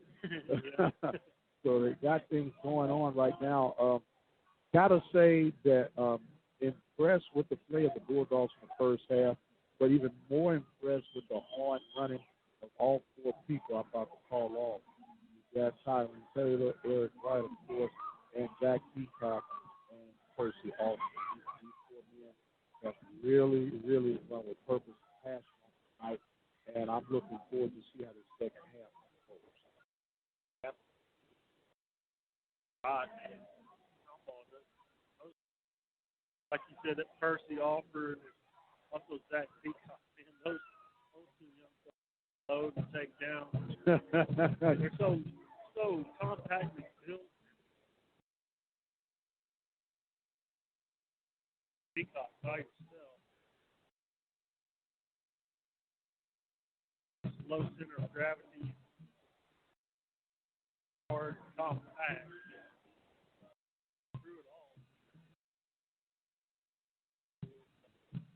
Oh. Well, they've done a good job, and let's hope they can continue the good work. I tell you what we're going to do, Randy. We're going to take us a quick break. We'll be back. It's about a minute left before the second half starts. The Bulldogs coming back out onto the field here in the nice, warm, receptive applause. We'll take a break and be right back. You're listening to the Open Mic Broadcast Network. Mike Prince and Randy Allen live here from Waller ISD State. Did you know that physically active children are healthier? It's true. Exercise protects them from diabetes, obesity, cancer, and heart disease. Sadly, nearly half of our kids don't get the recommended 60 minutes of exercise a day. So turn off your kids' TV or computer and take them outside for a walk or bike ride.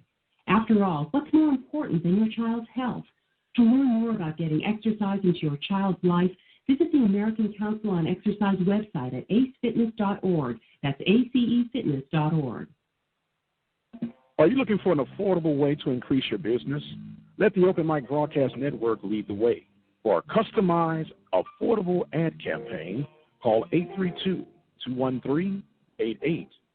71714. What if you got rewarded for every good decision? What if your heart had a special way of letting you know it appreciates your healthy choices? I've got to get my family to eat more vegetables. Amazing! And instead of cooking butter tonight, I think I'll saute our veggies with heart-healthy oil. You're a genius! So really, would your food choices pay off in heart health? Did you know that when you replace bad fats with healthier fats, like those in canola or other vegetable oils, it can lower bad cholesterol levels? And that's good for your heart. Here's a winning idea. Take up the challenge for good health, because the you of the future.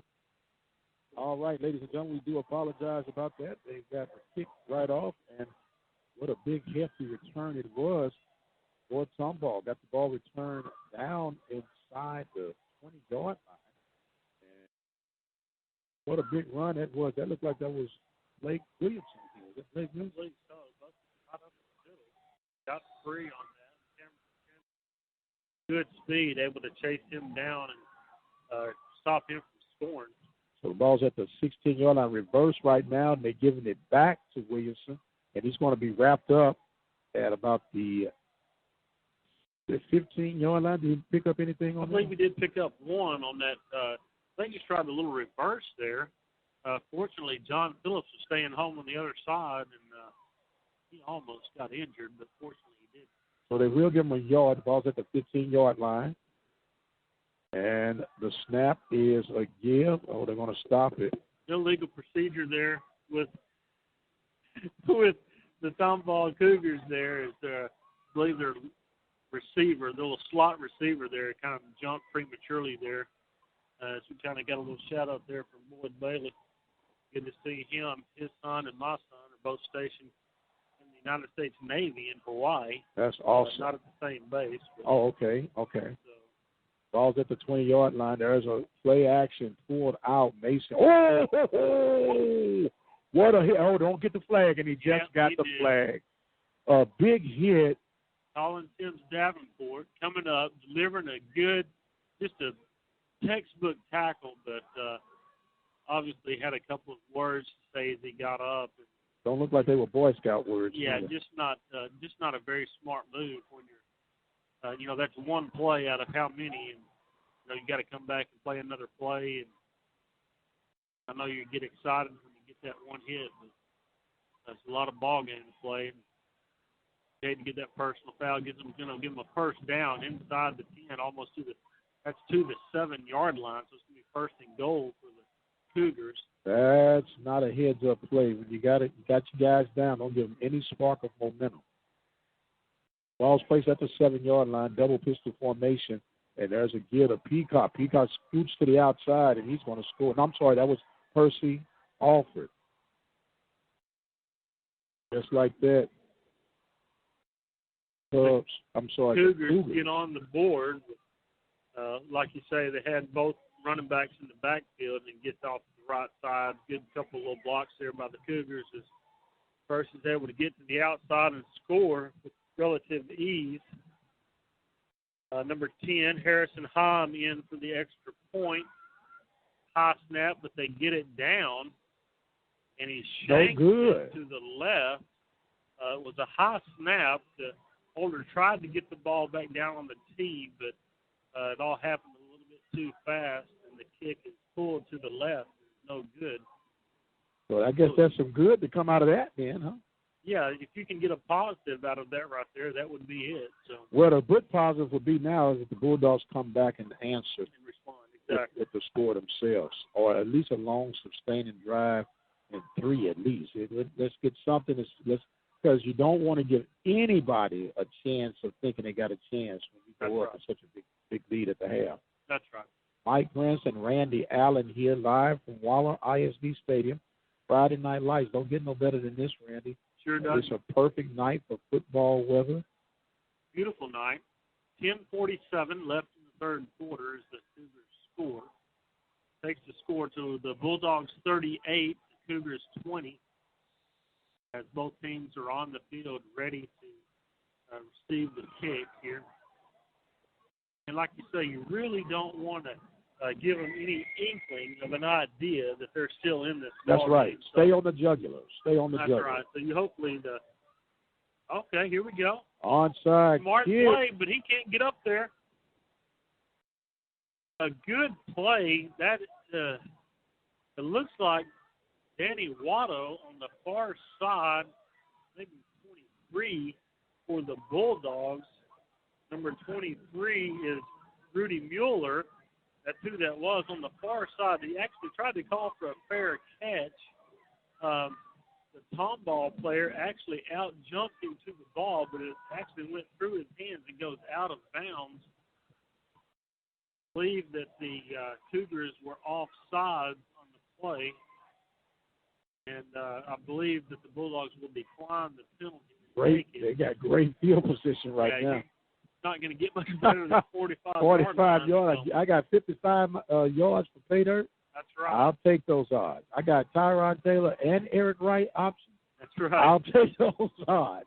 You know, that was a very smart move right there and almost well executed by the Cougars right there. I couldn't tell who that was for the Cougars on the outside, but it really made it a pretty interesting play there. So back to action here. There's a give to Wright. Wright spins down. It's across the 50 to about the 46-yard line, where he'll be close to a first down.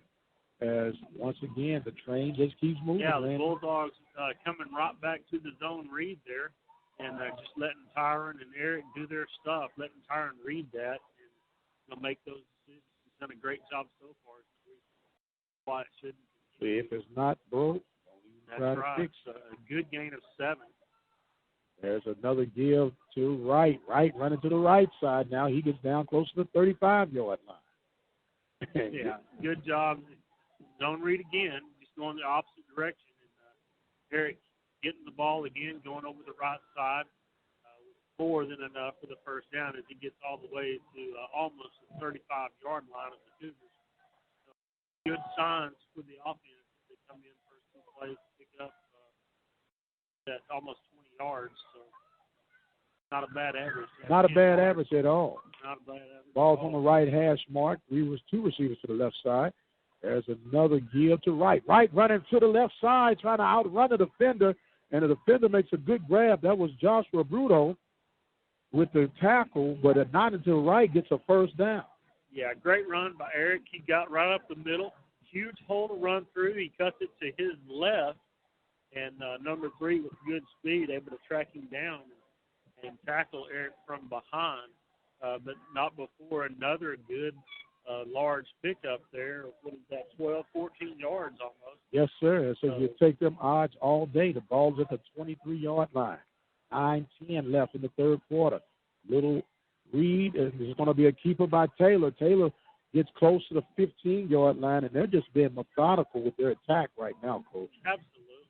And Tyron is just doing, again, I just can't.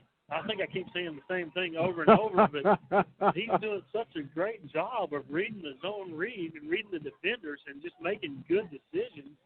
It's hard to, say anything other than that. But, he just, keeps making those good decisions. They just keep getting chunks of yardage. So it's going to be second down and about 4. Another counter. This one is going to be to Wright. Wright takes it and spins close to the 10. And he gets close to another Bulldog first down. Yeah, another Bulldog first down. Those linemen are really wearing out the defensive linemen for the Cougars. Young man hobbling around down there, but Bulldogs down to the 10-yard line. They're on the far hash. And, again, Tyron just making good choices, handing the ball and keeping the ball. And Bulldogs, the offensive line is just making nice holes up front for them to run through. So it will be a first down, goal to goal. Bulldogs cannot get a first down. Spread formation. Taylor takes it, runs to his left. Got the lead block from right, hits the corner, gets out about the 5-yard line. Quarterback sweep left on that right there. He's got a convoy of blockers out there in front of him on that. So many that pretty much had to run out of bounds just to keep running over one of his guys. Yeah. So, you can't argue with that. don't argue, I don't think. Not with success. No, that's exactly right. Malik Banks comes in with the play from the sideline. The ball is on the far hash mark. Bulldogs going from left to right. Second down goal to go from the 7-yard line. The counter give to right. Oh, I'm sorry, Taylor kept it. Right, did a good play and just ran in for the touchdown. Good night. Another fumble on the exchange. Tyron actually dropped the ball again, and a Cougar defender rolls right over the top of it and misses the ball again. And Tyron just reaches down and picks it up and is able to avoid 2 tacklers as he goes right up the field and scores on that. That's really 2 miscues that the Bulldogs have been very fortunate to capitalize on. So the Bulldogs scored. The extra point team moves on with the kick is up and good. It's 7:44. The Bulldogs kick out to a 25-point lead, 45-20. You got to like what you're seeing. Yeah, good response by the Bulldogs to come back and march right down the field and score there. I'd like to recognize some of our sponsors here at the Open Mic Broadcast Network with Galileo's Mexican Grill in Patterson, Texas. Their number is 979-865-1906. The Learning Tree Daycare Center in Hempstead, Texas at 979-826-4703. Green Lawn Care with James Lidke. His number is 979-277-2145. Armor Industries on Business 290 here in Waller, Texas. Their number is 936-372-1234. 1234. That's it. Tell me who you're rooting for. Waller Bulldogs. All right. That's old. What's his name? Can't remember his name. He said, "All right." Oh, I can't think of his name. Quagmire. As there's a high, short kick, whip kick. I'm sorry. Whip kick right down the pipe. It takes some. I think they do like that because it took some awkward bounces there, and the only thing that the Cougars could do on that one was just jump on the ball right at the 26-yard line. So, that's pretty much, if you've seen the last couple of returns, we had a kick return in Tomball as the Wildcats made a good return and scored. And that last, kickoff at half, as they returned it all the way down almost to the 10-yard line. So, good job by the Bulldogs being able to contain the kick return. They have some type of discussion going on with the officials on the field as Cougar offense is trying to. I didn't see any penalties on the field. Unless they're going to call a legal procedure. But they're looks like they're going to kick it again. Something to where we're going to come back and kick again. Offsides against the Bulldogs. Yep. So they're going to ask them to kick that over again to make sure that they probably want better odds of getting better field position right now. So if you coach right, you kick it high and short this time, you go back with the squeal. I think you try to kick it high and short right here to number 20. You want to pick on Jacob, man? I don't really want to pick on him, but I just when we have it on that far hash on that side over there, we have more of an opportunity. Defensively, get down there and cover. We'll see if we can get what the score was with the Lady Bulldogs. They took on the Lady Cougars and not soccer, but volleyball. Soccer is coming. Yeah, it is. It's right around the corner. It'll be here before you know it. So they'll kick it again from the 35-yard line, 7:43. The kick this time is high and short, and guess they heard your memo. They did. Right, too, Mr. Jake. I'm sorry, not Jake, but I'm thinking about the All-State guy. Yeah, hideous. That was Jacob. I guess you could call him Jake. He sounds hideous. Ball 39. But you know what? Nowadays it's almost Gotta be careful with that. Don't carry go on. back to football. Carry on. Square formation now. There's going to be a give to Alford going to the right side. Got a lane, and he'll be wrapped up at the 48-yard line. Another explosive run for this young man. Here come the Cougars right back on the ball. But no huddle offense. It's going to be second down. And there's a swing out pass, and it's going to be caught. It looks like that was Jerome Ramirez. Cameron Rape able to get over and get on that tackle. Really kind of curious is why we have two receivers over here. Only one defender. Yeah, one guy on an island by himself trying to guard him. There's another swing pass. That one's off the hands of the receiver. Good job by Isaiah Lethard trying to get to the outside edge as he's spotting off a blocker and trying to get in a position to make a play, but the receiver was not able to pull the ball down. Catches the pass falls incomplete. So we're going to have a second down and 10. Bulldog 47. Second down, looking to go is Mason. He rolling to the right out the pocket, throws it up and away by the Cougars sideline. Good job by the Bulldogs finally getting a little pressure. They've been throwing those little quick hitter passes and tried to get a little rollout action, but the good pressure there by Dylan Schroeder on the outside edge, having the quarterback just having to throw it away out of bounds. Looked like Anthony Gonzalez just came in on the defensive line for the Bulldogs. There's a quick pass. I mean, not a pass, but a handoff to Percy Alford. Good job by the Bulldog defense as they're only able to pick up about 3 yards on the carry. So we're going to have about fourth and a long 7 here for the Cougars as they're going to go for it as they're down to the 44-yard line. Well, they pretty much have no choices right now, Coach, with 6:30 remaining here in the third quarter. Mason Jones looks. He throws. He got a wide-open receiver. He dropped the ball. He did not. Oh, they're going to say he caught it. He did not have possession. Oh, my. Right in front of the Bulldogs bench. You could hear the Bulldog faithful saying, wait a minute. We don't have the luxuries of instant replay.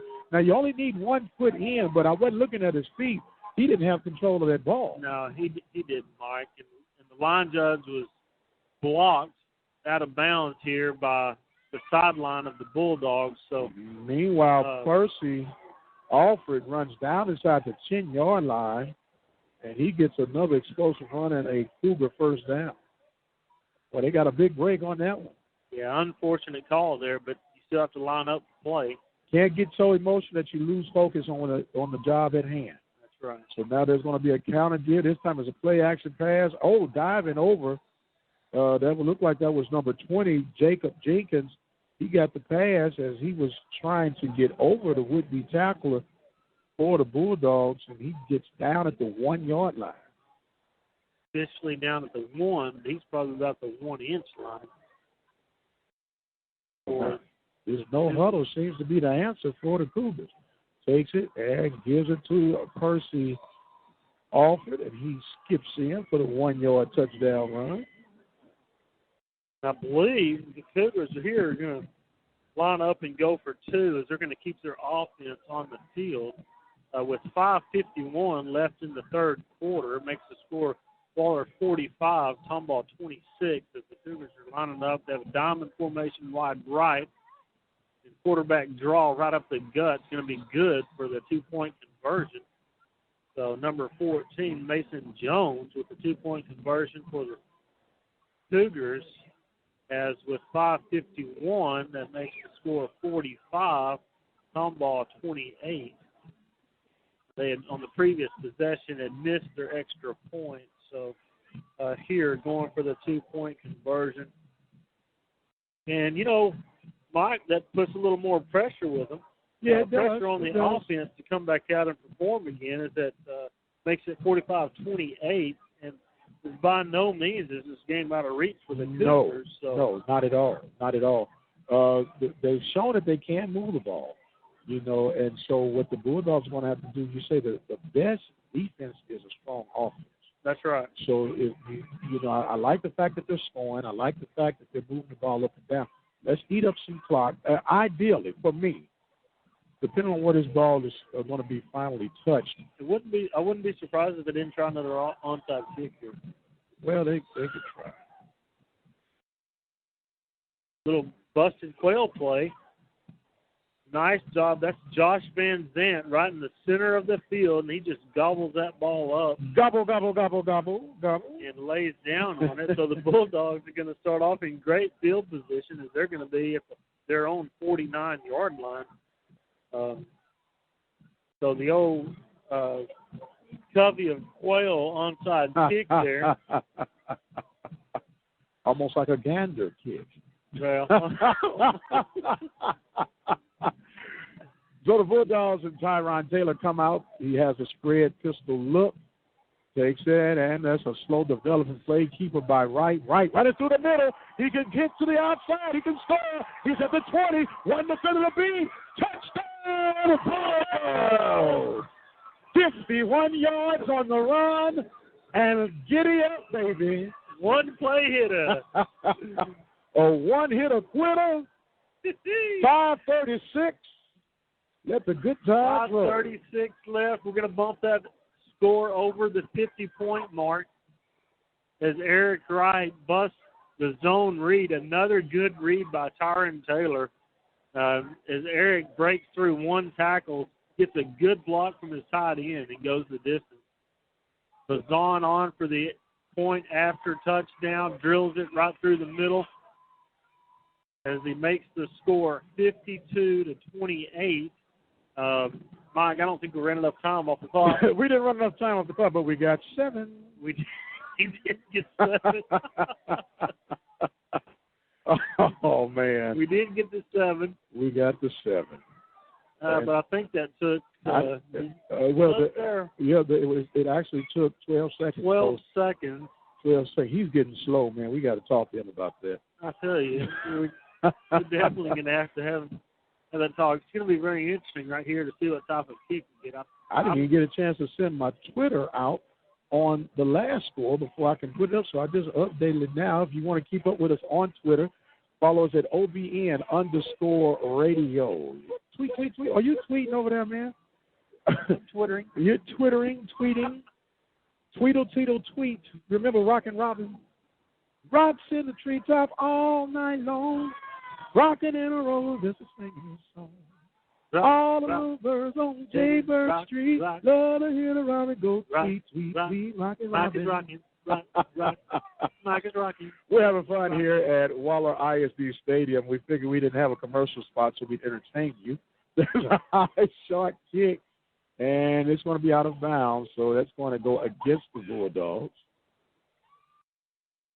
Another high pooch kick that he gets just a little bit too much foot into as it goes out at the 28-yard line. They'll take the penalty. They're going to make him re-kick it. That's what they're going to do. So what I'd really like to see is them to trot Giovanni Bazan out there real quick and put this ball over number 84's head just to see what would happen. Actually, that's not going to happen, but it would be interesting if it did happen. Just to see. They're going to back it up 5 yards, so we're going to be kicking from the 35-yard line. Bulldogs have been going from our left to right in this third quarter. I think this third quarter is lasting longer than the first half. Longer than the first half, buddy. We still have over 5 minutes left in the third quarter. And we've had a lot of football played. Lots of football. A lot of points scored. The kickoff is another high one. This is retrieved right at the 25-yard line and getting across the 40 is where Tomball will take over. So they were able to pick up, I guess, that's 5 yards. About 10. They got the ball. They got the ball at the 35-yard line. About 12 yards. Okay. Yeah, I guess you're right. With the penalty, would have been at 35. Okay, I wasn't going to argue with you, buddy. No, you were right, though. At least this time I was right. Yeah, you're right most of the time. My wife don't think so. long as I'm right. As long as you're right now. Yeah, 41-yard line. There's a give to Alford. I'm sorry, that's Peacock. He goes running hard. It's close to a first down. They're going to give him enough for a first down. That was Alford. He's going to get it. He is a load to take down. That's a pretty good little 1-2 punch right there that you have with those Cougars. Yeah. Alford and Peacock. Lady Bulldogs lost 3-1 against Lady Cougars. As we got that update, there's a play action pass by Mason Jones.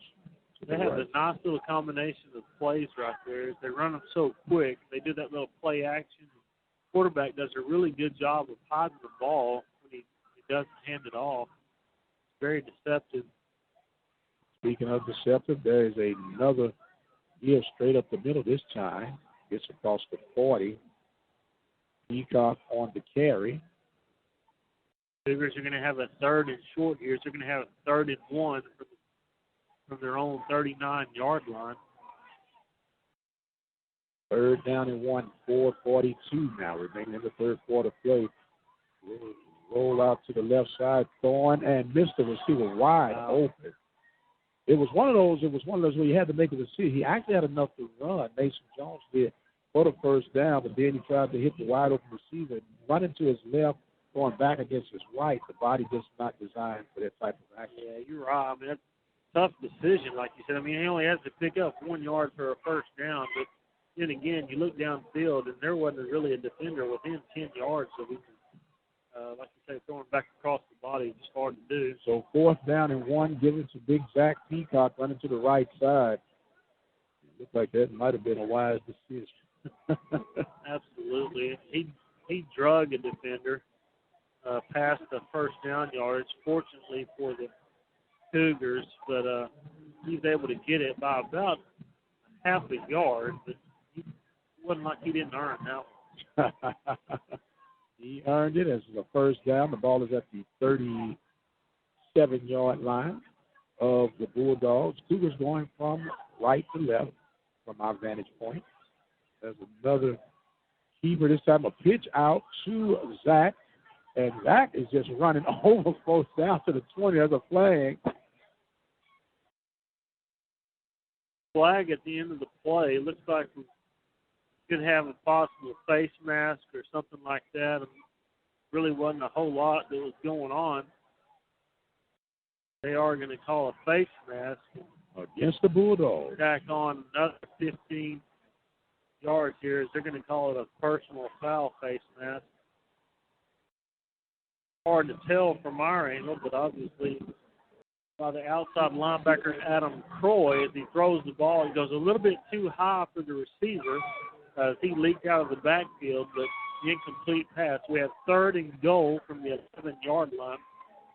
Cougars with 2 running backs in the backfield. Off, nobody going to touch him as he goes around the right end and scores.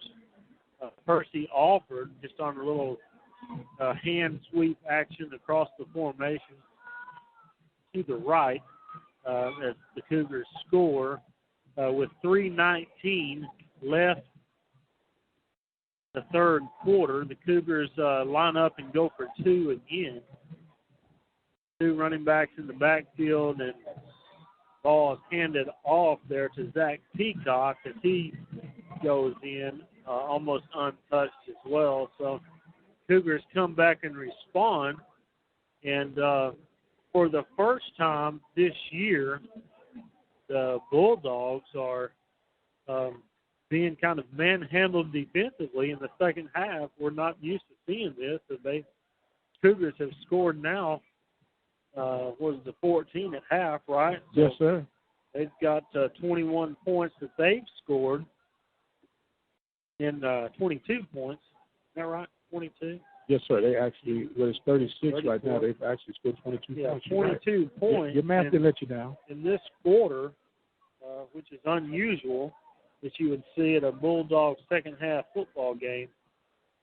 So, fortunately, the offense has not let up. They have scored on both of their drives in this second half to keep it going. If it looks at this right here, we keep going at this pace, this could be a 70-something to a 50-something ball game. And midnight by the time we get out there. Oh, kidding, man.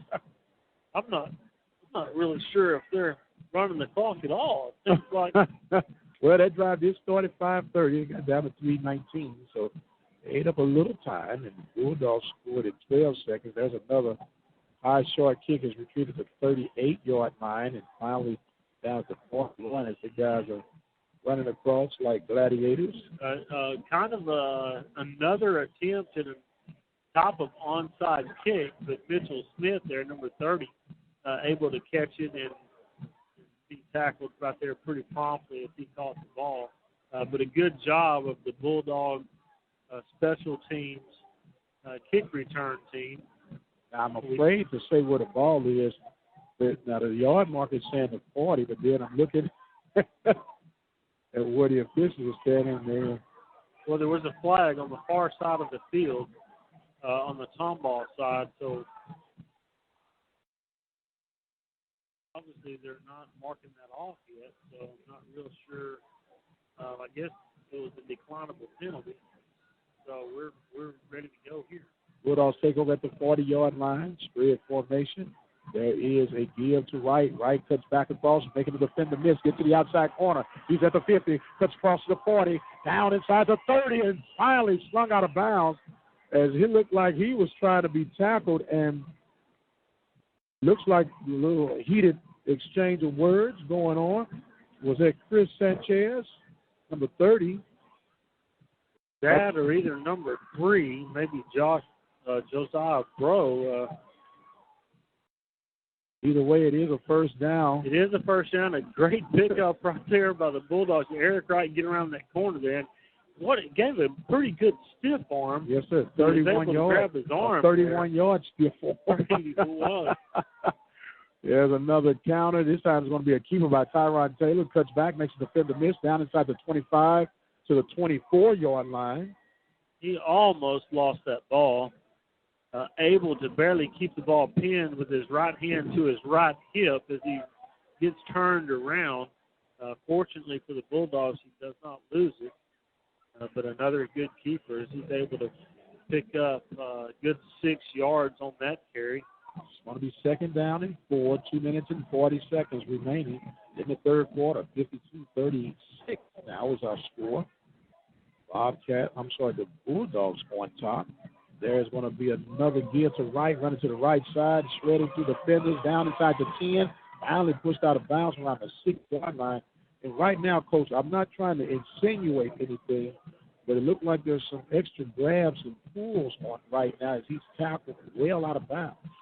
Yeah, there was on that play. There were 4 Cougars on the sideline, and as Eric's going out of bounds, he did take on an extra shove and push there.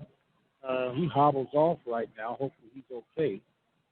That wasn't anything too bad, but it looks like, by the looks of that, was still over a quarter to go. It could end up getting pretty nasty. Yes, sir. We'll keep a status on right as we get back to action. There's going to be a keeper by Taylor cutting through down inside the 5.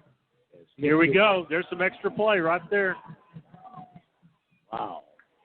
Tempers are flaring. That's receivers out there being very good with just sticking with out there with their blocking scheme, and they're just sticking with their blocks. And when the whistle had blown, that was Daniel Nieto, and he had stopped blocking, but the kid came back at him. And so just as we say something about that, then look what happens. You must have a crystal ball. No, I do say I have been right on 2, but I'm not near as good as you are at that precise moment yet. The clock has started. First down at the 3-yard line. There's going to be a keeper by Tyron Taylor, and there's another Bulldog touchdown. Yeah, it's just a quarterback draw right there. Tyron didn't even get touched on the play. A great up-front blocking by the Bulldog offensive line. Good job by Jacob Cadu getting up there, getting on that linebacker, and Tyron able just to trot right through the middle of the line for the score. Bazan on for the extra point as Nieto holds. Snap is back. It's good. Bazan's kick is up and good. So the Bulldogs doing exactly what you want them to do on offensively. Now, we do need a defensive stop. You got to have some sort of a defensive stop, and as a matter of fact, we'll talk about that in just a second. We're going to take a quick 15-second break. We'll be right back. You listen to the Open Mic Broadcast Network. Are you looking for an affordable way to increase your business? Let the Open Mic Broadcast Network lead the way. For a customized, affordable ad campaign, call 832-213-8824.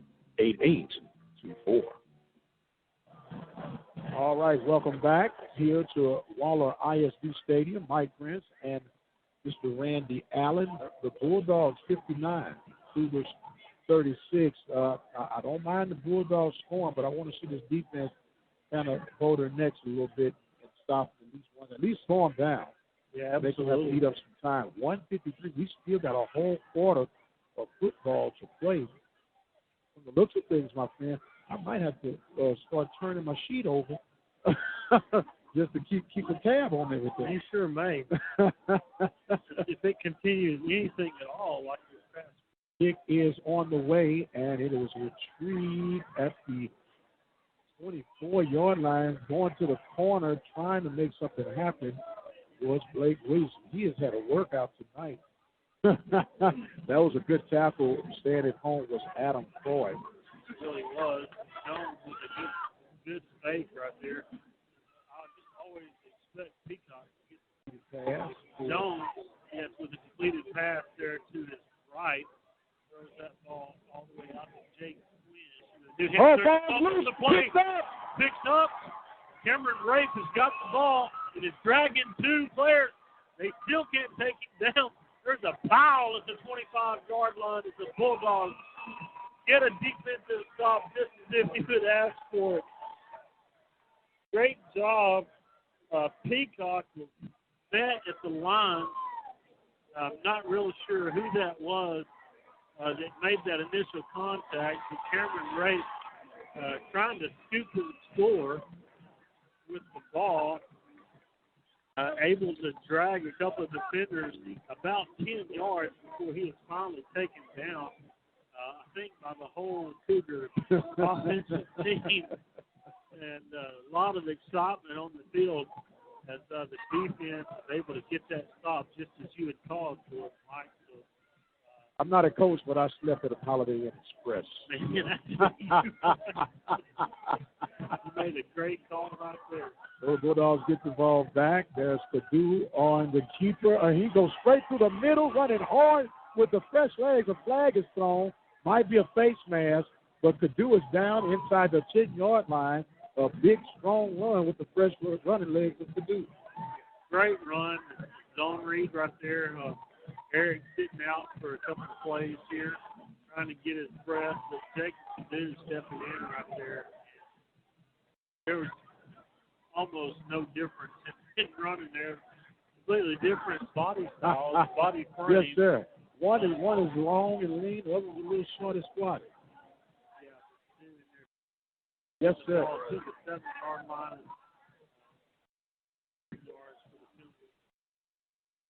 Mark the ball at the 3-yard line. So the Bulldogs have first and goal, 3-yard line. It's coming out 24 seconds before this quarter is officially in the books. There's going to be another keeper by Taylor, and that's another touchdown. Another touchdown by Tyron Taylor. What a surprise. As Gomer would say, surprise, surprise, surprise. That draw right there, and he just takes it right off the gut. Again, I don't think he was touched on that particular play. On with the extra point aim. Hold. Snap is back. Down. The kick is up and good. He's getting a lot of work out in on today. 16 seconds remaining in the third quarter of play. The score is 66 to 36. I don't know what 16 came in from. Well, you had 16 seconds left in the quarter. Take a break. We'll be right back. What if you got rewarded for every good decision? What if your heart had a special way of letting you know it appreciates your healthy choices? I've got to get my family to eat more vegetables. Amazing! And instead of cooking with butter tonight, I think I'll saute our veggies with heart-healthy oil. You're a genius! So really, would your food choices pay off in heart health? Did you know that when you replace bad fats with healthier fats, like those in canola or other vegetable oils, it can lower bad cholesterol levels? And that's good for your heart. Here's a winning idea. Take up the challenge for good health, because the you of the future will say, Fantastic! Learn more at heart.org/face the facts. Canola Info proudly supports the American Heart Association's Face the Facts campaign. All right, welcome back. The kickoff is on the way. High and retrieve for the fair catch at the 30-yard line. And that's where we'll finally try to get out of this third quarter, Randy, where Tomball will take over again. Yeah, what an amazing quarter, man. Unbelievable. I thought you got a phone call on the break that it was getting past your curfew. I think I'm fixing to be called home, man. This is unbelievable. And it's only 9:15. I feel like it's about 10:30. I could promise you that last quarter, and it's not even over yet. We still have 15 seconds left as the Cougars come onto the field.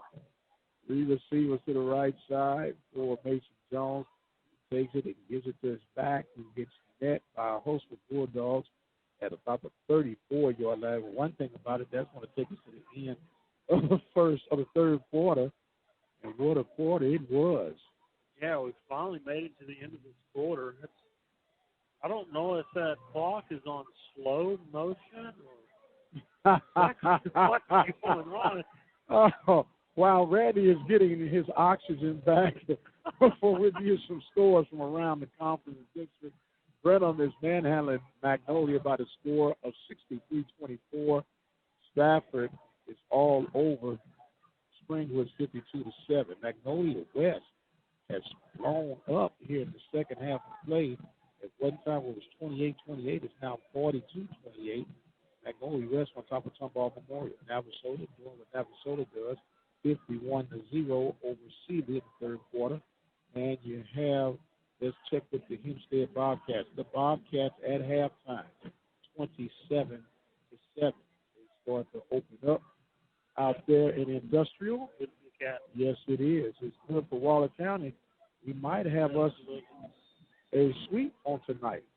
Get ready to start this fourth quarter play. There's Jones looking to throw the screen, and he finally gets it off, and that's Peacock. He galloped to his second gear, and he will get across the 50. He did a giddy-up move, and he started running. Cameron Shannon came all the way across the field to make a play on that. I wish we could really teach our kids to tackle. Wait, I don't know. Yeah, you don't even try to tackle this guy like this anywhere. You're more likely to get hurt trying to tackle him at that height than anything else. But, I was just watching NFL the other day, and some of those guys trying to tackle still, doing the same thing as you preach against here. Another face mask call against the Bulldogs as that play gets it another 15 yards further than what it should. So looks like the scoring fest is going to continue. Yes, sir. As the ball is being spotted at the 27-yard line. Cougars going from left to right. Peacock gets the fake. Going in the corner for the end zone. That might be picked off. And it is. Daniel Nieto again. Wow. Go over there and talk a little noise. It looks like. I'm not sure who that is over there in the suit. That's the yard marker guy. Daniel Nieto making a great play on that ball as the Cougars were going for the end zone as Jones had time to throw it. Daniel Neto broke off of his receiver and goes and makes a nice play on the ball. He intercepts the ball in the end zone. So the Bulldogs will come out and start at the Cougar 20-yard line. Tyron Taylor hands the ball off to Derek Wright. Derek Wright's around the right side. He's got Wright. Oh, he looks like he's going to catch him. He's to the 10. 80-yard run by Derek Wright. That's not Eric, but Derek, the twin brother. Derek Wright on his first carry of the night. Out around the outside edge. Hey, I couldn't help but think of Forrest Gump. Run, Forrest, run! Oh, my goodness. Oh, my goodness. I can't wait to see that young man Monday morning. What a treat that's going to be. Wow. Derek trying to get some time in for his twin brother, Eric. Yes, sir. And Running with that. All the zone read. Great blocking up front as he's able to catch the edge. And he just motored and outran everybody down the sideline. Extra point team is on the field. Bazan's kick is up and good. The score quickly in one play with 11-13 left in the fourth quarter goes to 73-36. And I'm going to say it on live radio. I don't believe that the coach is going to call the Dogs off. What you say? Wow. What a great run by Derek Wright. Oh, my goodness. Oh, man, it looked like he got shot out of the cannon once he got around the corner. He hit the corner, and it was Katie Bordador. That play took 15 seconds, Coach. 15 seconds. He covers 80 yards as a quick strike by twin brother Derek Wright. Oh, man, what can you say? And wow. You're talking about a 1-2 punch. Now you're talking about a 1-2 and look out for the left hook. Yeah, 1-2 uppercut. Wow, 11-13. And I believe even some of the Bulldogs faithful were shocked after that run right there. Man. What a great. It looked like he was going to get close, and he put it into another gear. And then he got toward that 1-2 yard line, dives in, and almost caught him at about the 10-yard line, but he's able to catch his balance and go in for the score. That's good stuff for Derek. Yes, sir. No, I see him every day. You know, it's good for Waller. Oh, absolutely. It's good for Waller. The Bulldogs with the quick strike. The Bulldogs are headlines this year is having a conversation.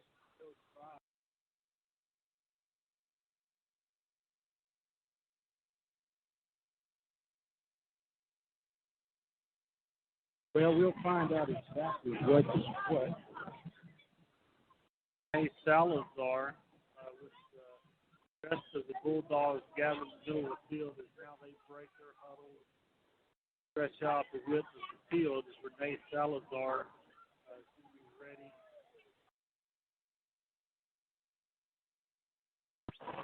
Approaches the ball. High, long kick down to the near sideline, received by the Cougars. Oh, good play there by Mitchell Smith. It's number 16 for the Cougars and Aaron Valley. They tried to leap over Mitchell Smith, and Mitchell just grabs his foot as he goes under him and completely takes his feet out from under him. And Tomball Cougars will take over at their 19-yard line. Up front for the Bulldogs, and have Dietrich Gardner, and also down on the line there is number 73. So as that unfolds, we do apologize. Had a little technical difficulties as the battery on our bill ran out. Brand new battery, so that lets you know how long this game has been. So, Randy, it's been one of those nights, 73-36. Uh-oh, we're jumping outside. We're going to get the first down pretty quick.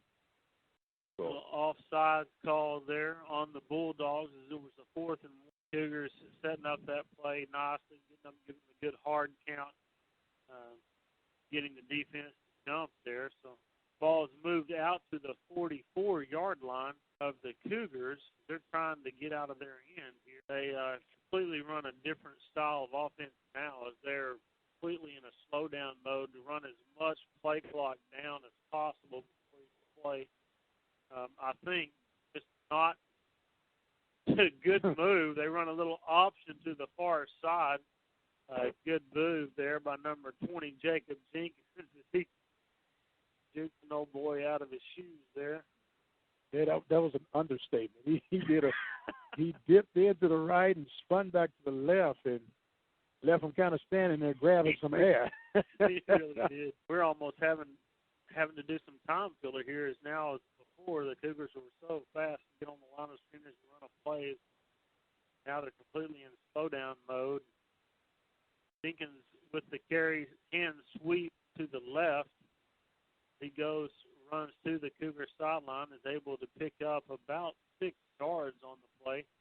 The ball is going to be, nose of the ball is going to be marked just on the 50-yard line. So the Cougars will have 3rd and about 4 here. Have about 5 minutes and 25 seconds left in the 4th quarter. The Bulldogs up 73 to 36. Cougars getting the play in. The play clock is just now getting 20 seconds. So linemen with their hands on their knees.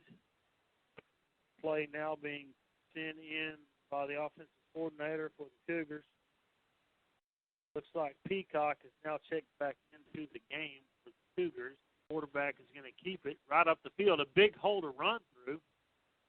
Good tackle there by, that is Christian Stubblefield on the tackle, but not before about a 15-yard gain by, I believe that's number 18, Jacob Allen for the Cougars. That would be correct, sir. So the clock winding down with 4 minutes and 25 seconds left in the 4th quarter. I might have some paper left after all. You may do it.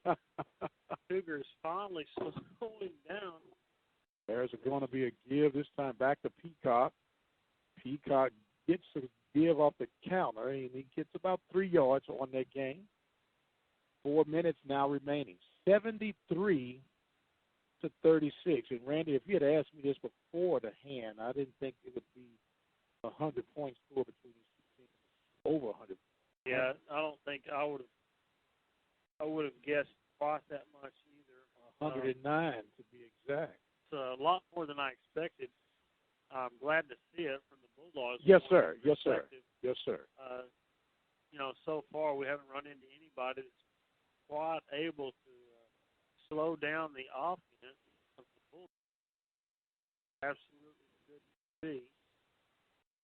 That right there was Jacob Jenkins on the carry for the Cougars. He goes around the right side. He's able to pick up about 5 yards for the Cougars. They're going to face a 3rd and 5. Clock now winding down to 3 minutes as they are, Tomball finally figured out that they weren't going to be able to stop the Bulldogs. So we discussed earlier, the best defense is a time-consuming offense. Yes, sir. So I guess if you keep the Bulldogs off of the field, then you're able to do that. Christian Stubblefield on the play there. I believe we're going to have another. Yeah, I think you might have got a hand on the cage just then. Another face mask penalty, and that was another big one against the Bulldogs. Well, that was Percy Alford trying to go to the left side, and the speedster that he is, Big Christian said, "Wait a minute, guy, I gotta keep you here. He's gonna need some help." Oh my! Needing some help more than what he could grab to get that young man down. So the Cougars move the ball. Ball's going to be spotted about the 12-yard line. Have about 150 left in the ball game. Second play clock down to 10 seconds here. Cougars in shotgun formation. Quarterback keeps it. Good job by the defense there as they are right there in the middle of the field. They're not going to have a gain play here. They have second down, 10, about the 12-yard line. Getting some young men in the ball game right now. They're getting a little action. Good to see for them.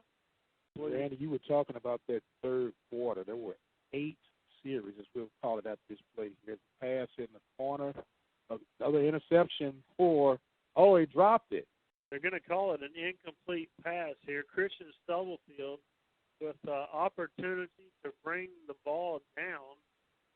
They have an incomplete pass, but I believe that everybody's just trying to get out now. As the clock is still running right now. With the play, it's no sense of letting it extend anyway. That's where people get hurt, tempers start flaring, and anything like that. But it was 8 series in that third quarter alone between the Bulldogs and the Cougars. And this fourth quarter is on. This is the third series. A hitch pass out to Peacock on the play. The clock continues to run. A completed pass. Hitchcock catches the ball and gets all the way to the 5-yard line. The clock continues to run. There's 3 seconds left. Trying to get something going. A good tackle there by Rudy Mueller as he stops the quarterback at the 3-yard line. Rudy came up and just delivered a blow on the quarterback there and stopped him from scoring. As time runs out, teams are rushing to the 50-yard line.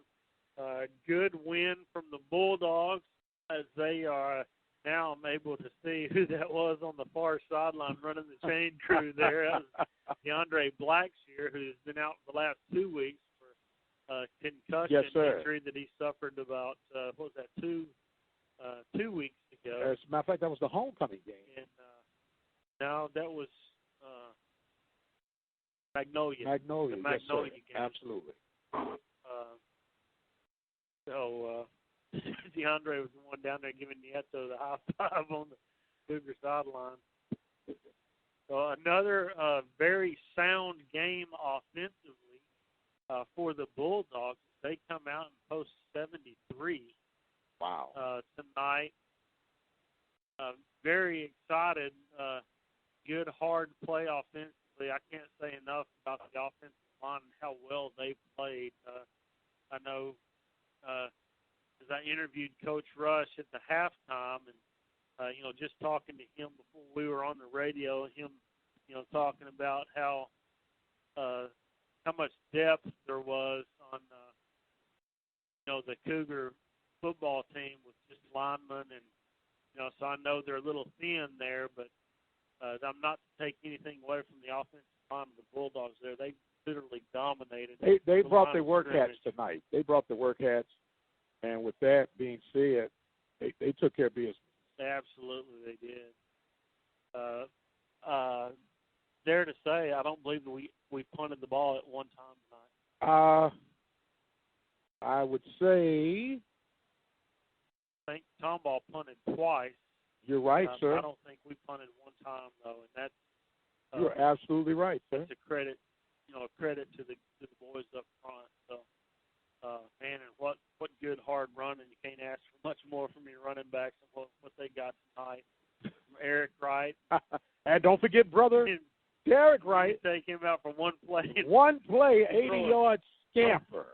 Throw the twin in there. What's your yard average, young man? 80 yards touch. And a touchdown every time I touch the ball. Well, Randy, the magic continues. The road does get a little bit rougher as we'll try to look at this upcoming schedule for the Bulldogs. Coach Wright is taking it all in stride right now, not getting ahead of himself, but Mama said there will be days like this. That's right. She said there'll be days like this, and with that being said, you got to feel good for these young men. You got to feel good for the community because this game had some personal significance for me. I know it did. I'm not going to open up that can. Well, it did. That's all I can say. We've been on the receiving end of 2 good football by the Bulldogs and one by the Bobcats. So, it's been a Tomball sweep. Yes, sir. If you count Waller County 3, sweep, Tomball Nation 0. And those who are not aware what we're talking about, the Bobcats of Hempstead went into hostile territory to squeak out the victory over the Concordian Lutheran Crusaders by the score of 42-41. Tomball Memorial hosted these Waller Bulldogs last week to get the win by the score of 41-31, and then tonight was just total dominance. Total dominance, and it was a good night. It was a good night, knowing that when you're in certain levels and positions, you can't say anything, especially if you right.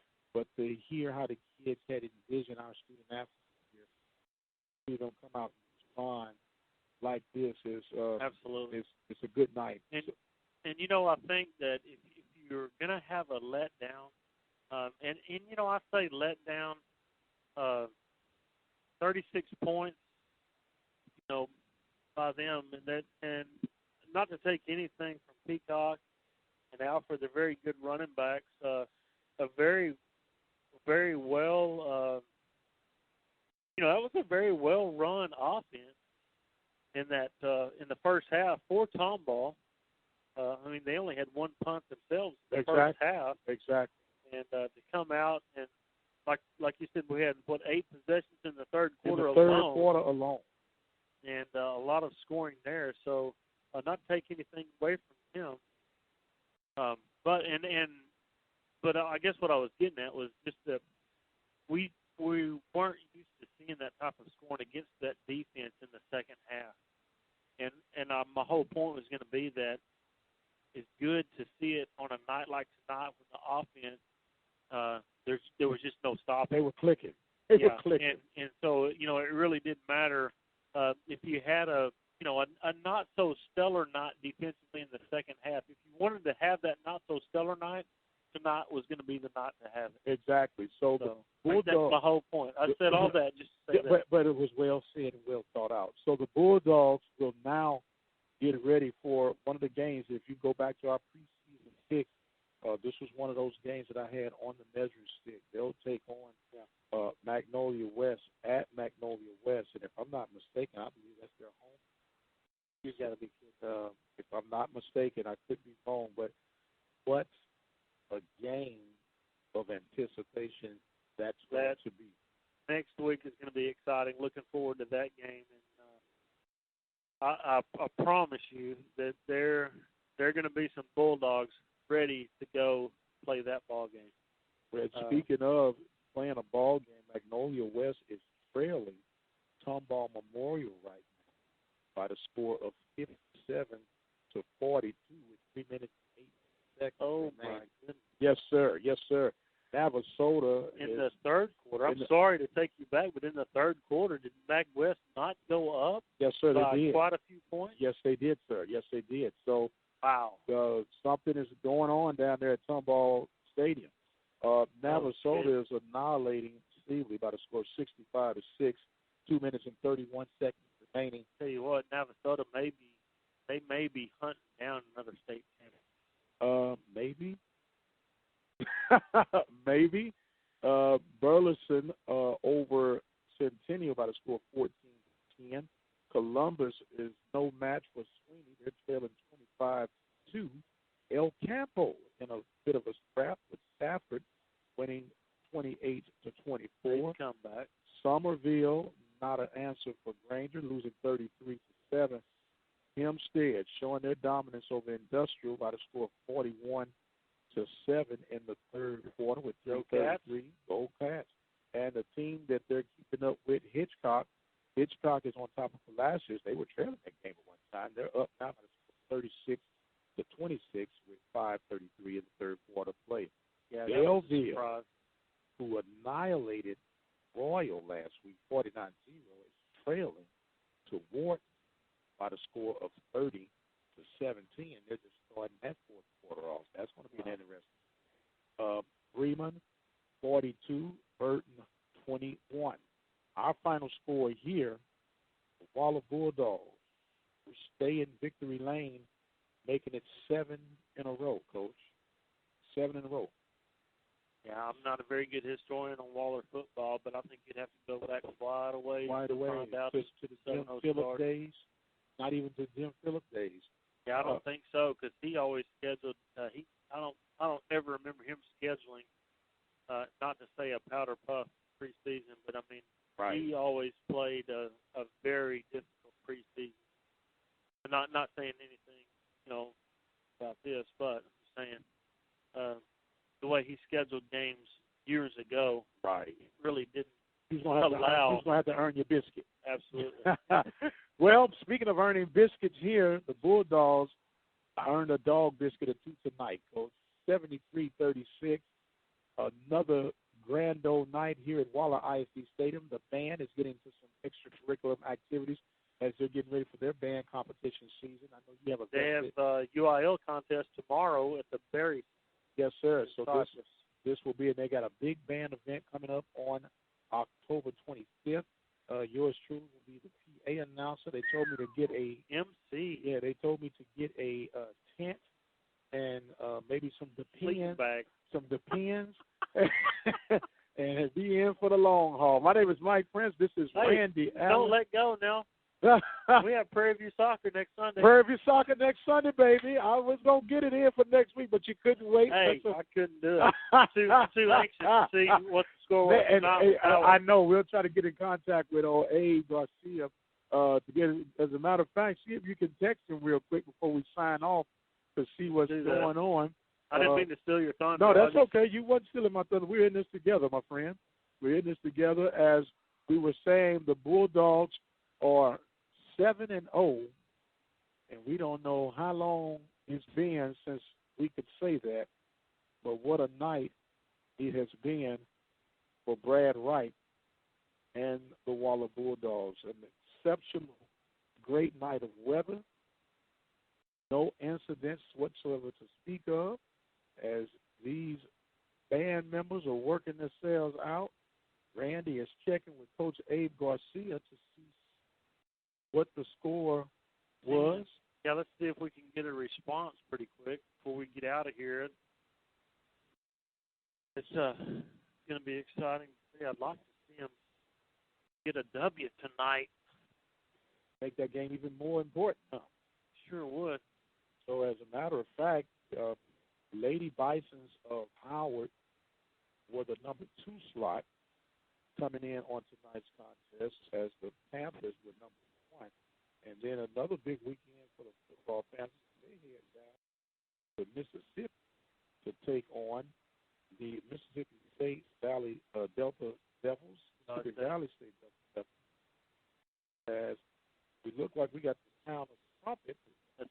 That's not him. Tom Smith is bothering me. He's bothering you? That's okay. You know what?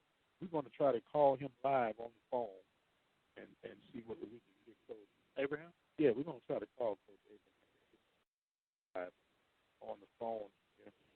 We might not be able to get it go through, but at least we can get a feedback to see what's going on. Abraham Garcia, we're calling him live right now as we're doing the post-game.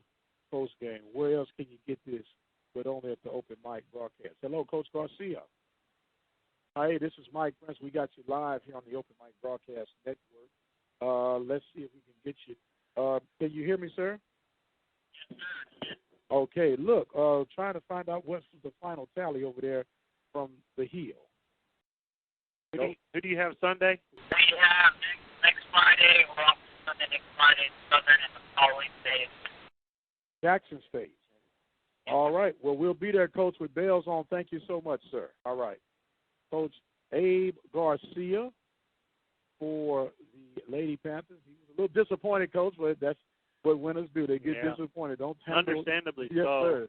Don't what he was trying to say was the defense had cleared the ball out, and as they were trying to get out of their end of the field there, they feel like that one of the forwards for Howard was offside, and when they passed the ball to him, they came back and got onside and then receive the ball, which you can't do that. But obviously they did not call it. So. Yes, sir. So nonetheless, we'll be there to get the full story, man, on next week. My friend, we're looking forward to that. Yes, sir. Our time is up. This is Mike Prince, Randy Allen, the Bulldogs, 73, Cougars, 36. Thank you so much for listening, ladies and gentlemen. Real quickly, we want to thank our sponsors on tonight. We want to thank Galeo's Mexican Grill, the Learning Tree Daycare Center, Green Lawn Care, Armor Industries, Varsity Grill, Larry's Automotive, Temple of Refuge Ministries, the Baller Bulldog Club, the Hempstead Gator, Attorney Lee Van Richardson, and San Bernard Electric Corp. I want to thank you, our listeners. Mike Prince, Randy Allen, saying God bless. Good night. We'll see you on the other side.